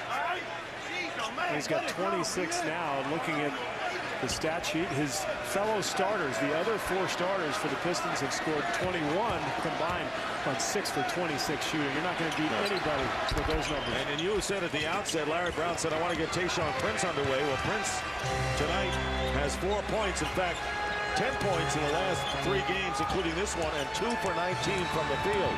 So they still have to solve that one with the small forward. Rogers open for 3. And Hamilton has Williamson ahead, and Corliss Williamson fouled by Rogers, and now he picks up his 5th. So for the Nets, their centers are all in the same boat because Rogers and Aaron Williams each with 5, and Jason Collins on the bench with 4 personals. Well, they can still bring in Brian Scalabrine and play him at that position. Of course, if Collins comes back, it looks like he is now, and fouls out, not a big deal. You can go back to Rogers or to Scalabrine. Rogers will go out of the game and replaced by Jason Collins, who started the game. And Rodney Rogers tonight has 4 points and 4 rebounds.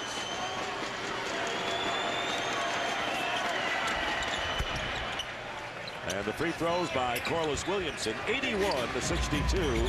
The Nets lead, 8.5 minutes to go in the 4th. You know, talking to Lawrence Frank before the game, he said, we're expecting their best shot tonight. You know, we know that we handled them pretty easily in game 3, but they're going to come out ready to play tonight. I've been very disappointed in Detroit's effort here tonight. They just have not gotten it done. Jefferson missing the 3, the long rebound coming back out to the Nets. And I agree with you. And you know, this is a test. They know that Indiana has a 2-1 lead, and if they can win in Miami, which is going to be no easy task the way the Heat play at home, they will take a major step, you know, toward getting to the Eastern Finals. And everyone was saying, watch Detroit when they get to the playoffs. And maybe the Nets said, no one paying any attention to us. We've gotten to the finals the last 2 years, as you pointed out. And the field goal scored by Williamson. No, you talked about it early, Dick. When you're a good team in the playoffs, you've got to go out on the road and win big games. Detroit hasn't proven that yet. Hardly. The 2004 NBA playoffs on TNT. Brought to you by Rocky Mountain Cold Coors Light. Cold down easy. By Hyundai, enter to win a 2004 Hyundai Santa Fe. It's the smart SUV, exceptionally well equipped and backed by America's best warranty. Visit NBA.com and win. By Radio Shack, you've got questions, we've got answers. And by McDonald's, I'm loving it. And here's our Marines teamwork play of the game. Well, the New Jersey Nets are known for their passing ability, especially Mr. Jason Kidd. Watch this backdoor feed on the cut from Richard Jefferson. Misses the dunk, but there's his teammate, Kenyon Martin, to clean it up. And the Nets will inbound. Leading by 17 at 7 minutes and 35 seconds remaining. Jason Kidd needs 1 rebound for the triple-double, guarded by Mike James. James picking Kidd up and staying with Jefferson. Richard Jefferson in the lane gets the basket. Jefferson, who had 7 in the first quarter, now with 17 in the game. See what Jefferson said in the paper this morning is, you know what, we're not worried about Jason Kidd. He's due for a triple-double. I think he's right. Yeah. He was right on the money. The Nets very calm. They were there before the air ball tossed up by James. Darvin Ham trying to save it, and out of bounds it goes. So the Nets with an 83-64 lead and headed for Game 5 with the series all even at 2 games apiece, thus making it a best of 3 with the Pistons still owning the home court advantage. Kidd crossing it over, and a 7 on the shot clock. Kenyon Martin out on the perimeter. Martin off the glass. Wallace Ben, that's Comma Ben, out with the feed to James, and Richard Hamilton hitting a 3. 30 points for Hamilton as he hits the 3-pointer, but where is everybody else? And Mehmet Okur still remains the second leading scorer for the Pistons with 8.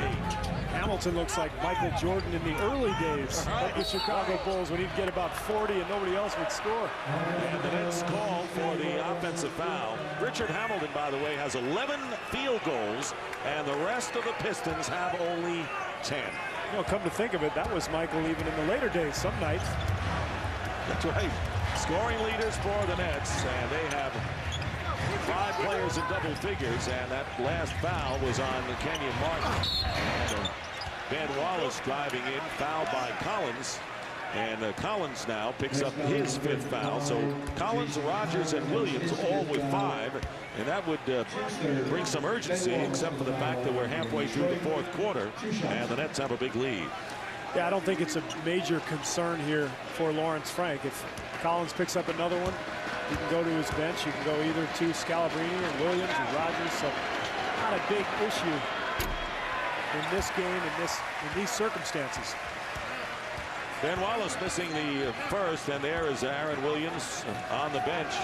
And the reserves have come up big tonight for New Jersey. Wallace, 15 rebounds, hasn't done much offensively point-wise. Came with a 24-rebound game on Sunday night. Misses both. 6 minutes remaining in the 4th. Oh, he's rebounding well individually, but for the 3rd straight game now, New Jersey is out-rebounding Detroit as a team. It's 42-30 right now. And that's been a major theme here the last 3 games. Even though Detroit won game 2, New Jersey played very well and almost beat them. Kidd missing from 3, and Martin trying to save it, and it was last touched by Detroit, and those are effort plays. I mean, going for the loose ball, the rebounds, that comes from inside, and Lawrence Frank has managed to press the right buttons with this club, no question. He's done a great job. I mean, you know, he took over for Byron Scott under some very difficult circumstances, but for whatever reason, this team started to play when he took over, and you got to give him credit for what he's done. And Ernie Johnson in the studio. Let's check in with EJ. All right, thank you, Dick. Just a reminder that game 2 of our doubleheader is game 4 between the Spurs and the Lakers. There you see Kobe Bryant getting loose. He was in Colorado, entered a not guilty plea today, arrived at the arena about 2.5 hours before tip-off, unlike the Houston series in which he arrived for game 5 25 minutes before tip. He's ready to go, and the Lakers trying to tie the series at 2. We'll take you there after the Pistons and the Nets. Dick? All right, Ernie, thank you very much. And, of course, so many distractions that the Lakers have had to face this year, Steve. And Jefferson going in and getting the basket. What a great play. You would think the Nets were in a tie game with the effort they're putting out here in the 4th. Well, that's the way you have to play in the playoffs. You got to compete and do it for 48 minutes. And the foul inside, and Kerry Kittles with the foul. Here it is. Look at the speed of Richard Jefferson, and then the leaping ability up and around Ben Wallace. Look at the body control. This guy has the total package. I think an all-star very shortly, maybe next year. And, you know, even though you went to the University of Arizona, and he did, I know you're not saying that because of the school. No, I know not that. Biased at all. No. In fact, the other guy I think will be an all-star. Well, a lot of them. Mike Bibby, Lauren Woods with Miami, I think will be an all-star. But it has nothing to do with the Arizona. You don't even look at schools. No. Colleges. Kidd fouled going in by Darvin Ham, and will go to the line. Well, speaking of the University of Arizona, and Steve, I just want to tell you it's our last game that we're working together. I have enjoyed every minute of it in the playoffs and in the regular season, and many of the Spurs games we get. You are leaving. You will not be with us for the next game because of a great reason. You are going to deliver the commencement address at the University of Arizona. You talk about pressure. Pressure is not standing on the foul line with the game on the line. It's facing about 5,000 graduates of your alma mater and trying to figure out what to say. Have you written your speech already? I was hoping you'd do it for me if you have any time. Do you have any time the next couple of days? Well, Steve, you can't tell me now. I mean, until Saturday. But, you know, I've got some games to do, and it's 4:42 to go. I wish you'd asked me, well, I shouldn't be talking about this in front of the audience, but... you know what? I thought I would just break down the intricacies of the screen and roll. You know, that's what those little kids want to hear. The engineering majors would love to hear that. Right. Well, you know what? They've got the right guy. You know why? Because they got a winner. How about that? Basket counts, goaltending, give it to Tayshaun Prince. Well, I don't think anybody in the arena cares that the basket counts, because look at this play. Kenyon Martin going up and over everybody, and forget about blocking it. I'll just grab it. Could have been called for palming. Well, and I'll say it again because that play came up. They got a winner. You know, you're a winner, and University of Arizona is very lucky to have you deliver that commencement speech. You know, you're frequently very cynical and sarcastic. Were you being a little sarcastic there, or were you genuine? I think for once, genuine. All right, thank you. I appreciate that. Well deserved. Thank you. And I know this is our last game, but you'll be joining Mike and Marv. I know you've made a lot of calls frantically to try to get out of that assignment before the end of the playoffs. And you know, I don't know whether you've succeeded or not, but it's been a long season, Dick. Sitting between those two guys, trying to get at the telestrator just once, but the Czar, of course, was dominated. Kenyon Martin with 5. He's got 16 points, 15 rebounds, and 4 blocks tonight.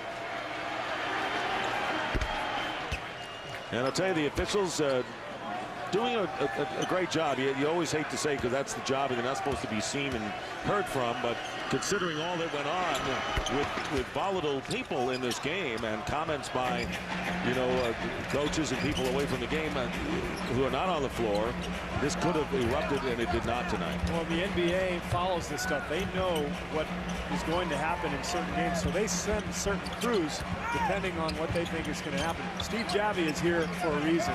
Both Bob Delaney and Scott Foster, these guys are veteran guys. They understand that they've got to keep control of the situation, and they have done a great job here tonight. There's Steve. You saw Bob before. I never used to think officials did a good job as a player. But now as a broadcaster, I think they're all fantastic. See? You look at the game in a different way now. The spin move and the foul is called. Ben Wallace trying to get it going. And Kenyon Martin is fouled out of the game. So Martin, who only played 21 minutes in game number 3, tonight plays 38 minutes before fouling out, 16 points, 15 rebounds, and not happy about fouling out, but gets a standing ovation because his spirit and his verve really has set a tone for this Net team.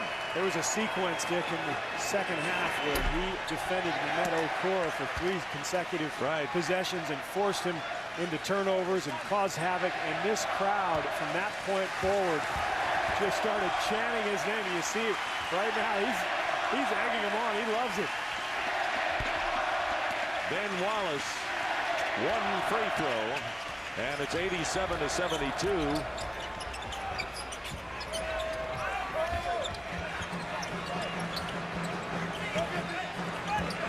Closing in on 3 minutes remaining in this game. A big 30-16 third quarter. Breaking open this game for the Nets. Kerry Kittles has 3 more. Kerry Kittles' second 3 of the game. 14 points, 1 balance right now. Kidd with 22, Jefferson 19, Martin 16, Kittles 14, Harris 11. Can't do better than that. Well, and as balanced as New Jersey is, look at Detroit's line. Ripper Hamilton with 30 points. Nobody else with more than 8. And that 8 comes from Mehmet Okur off the bench. And the Kid has his 10th rebound and his 7th playoff triple-double. Well, if you're Detroit, you've got to find a way to get back up off the mat, take your game back home to Auburn Hills, and find somebody who can score a basket. No, is it just the home court now as Rogers battles in the foul? Tell me, you know, you're Larry Brown and you've been around a long time. You've had a 2-0 lead dissipate, and they've shellacked you. And you know what? Steve, we're going to give you a little time to think about this.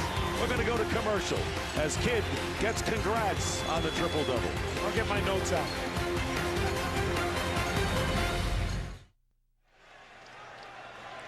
.210 to go, and you look at the forlorn Detroit Pistons bench, and Steve, the question about the Pistons, how do they answer this 2-game barrage? Well, it's very difficult emotionally. When you have a 2-0 series lead, you're feeling on top of the world. All of a sudden, you lose 2, and it's important to put things back into perspective as a team. And I'm sure Larry Brown will talk to his club and say, look, we're right where we need to be. We've got home court advantage. Let's go back to the basics. Let's be who we are. Let's defend. Let's move the ball. Let's get good shots. They have not scored against this New Jersey team the last couple of games. They've got to get that offense back. And as any Larry Brown team does, they normally move the ball and get everybody else involved. Tonight, 30 points for Hamilton. Nobody contributing otherwise, so they've got to move the ball and get back to what they do. Darko Milicic has come into the game. So when Darko comes in the game, you know that the Pistons are either winning big or losing big in the game, and it's the latter here is Milicic, who was picked ahead of Carmelo Anthony. And while we have a moment, let's check in again with Ernie Johnson. Thanks, Dick. Again, to remind you fans that the Spurs and Lakers are coming up in Game 4 of their best-of-7, with San Antonio leading 2-1. That's coming up right after the Pistons and Nets. Mike Fratello working that game at Staples Center tonight. And Steve, maybe you can tap into the Czar's idle thoughts for some commencement address ideas, possibly. Yeah, thanks, Ernie. That's an excellent thought. I'm sure my address will be rather idle, that's for sure. The thoughts will be anyway. But the Czar will probably have some good advice for me. What do you think? Never at a loss for idle thoughts. They're always there. Yes. Milicic and Hunter for 2 hitting the basket. You know, it's interesting that Joe Dumars talking about one of the reasons why they bypassed Carmelo Anthony for Milicic was the fact that they had Tayshaun Prince, but Tayshaun Prince has not been a factor since Game 1 in the series at small forward. No, he hasn't, and obviously Anthony certainly would look good in this matchup as Rodgers knocks down the shot. But I think it's important to remember you can't really judge this pick of Milicic for a couple of years. I mean, he's undergoing the natural progression of an 18-year-old kid. He shouldn't be playing yet. He needs to develop, and in a few years, we'll see. He may be a great player, but not if he makes passes like that. There's Joe Dumars putting together this team, and really all that's happened here is that both teams have held serve, you know, but when my experience from covering all those Lakers Celtics, whenever you win, you think you're never going to lose, and whenever you lose, you think you'll never win. That's exactly right. So much of it has to do with the home crowd and the energy, and certainly the home crowd here in New Jersey has picked its team up in the last 2 games. Now it's up to the Detroit fans to try to create the energy that the Pistons need. And you know they will, as Mike James with a basket and a chance for the 3-point play, the triple-double man of the night, of course, Jason Kidd. Great balance this evening. The Nets came out strong with a 10-2 lead, and the Pistons came back, tied it up at 10-10, and really not heard from since. The Nets took the 3-point lead and slowly but inexorably opened up that lead to wider margins. There was that one sequence in the first half when Detroit lost their composure. They turned it over 4 straight possessions. Rip Hamilton got a technical, and I thought the game changed at that point. Up until that time, Detroit had pretty good control of the game's pace. And the Nets, on the other hand, were beating the Pistons at their own half-court game. So every game takes on a different fingerprint, so to speak, and so will game number 5 as Milicic misses. Zoran Planinic getting into the game, and the final seconds ticked off as the Nets win both games at home, wire to wire over the Detroit Pistons, and have tied the best of 7, 2-2. Thanks to our producer, Kim Belton, our director, Suzanne Smith, statistician, Marty Aronoff. New Jersey wins big, 94-79. For Steve Kerr and D. Lineup, Dick Stockton saying so long from East Rutherford as we send you to Ernie Johnson in our studios.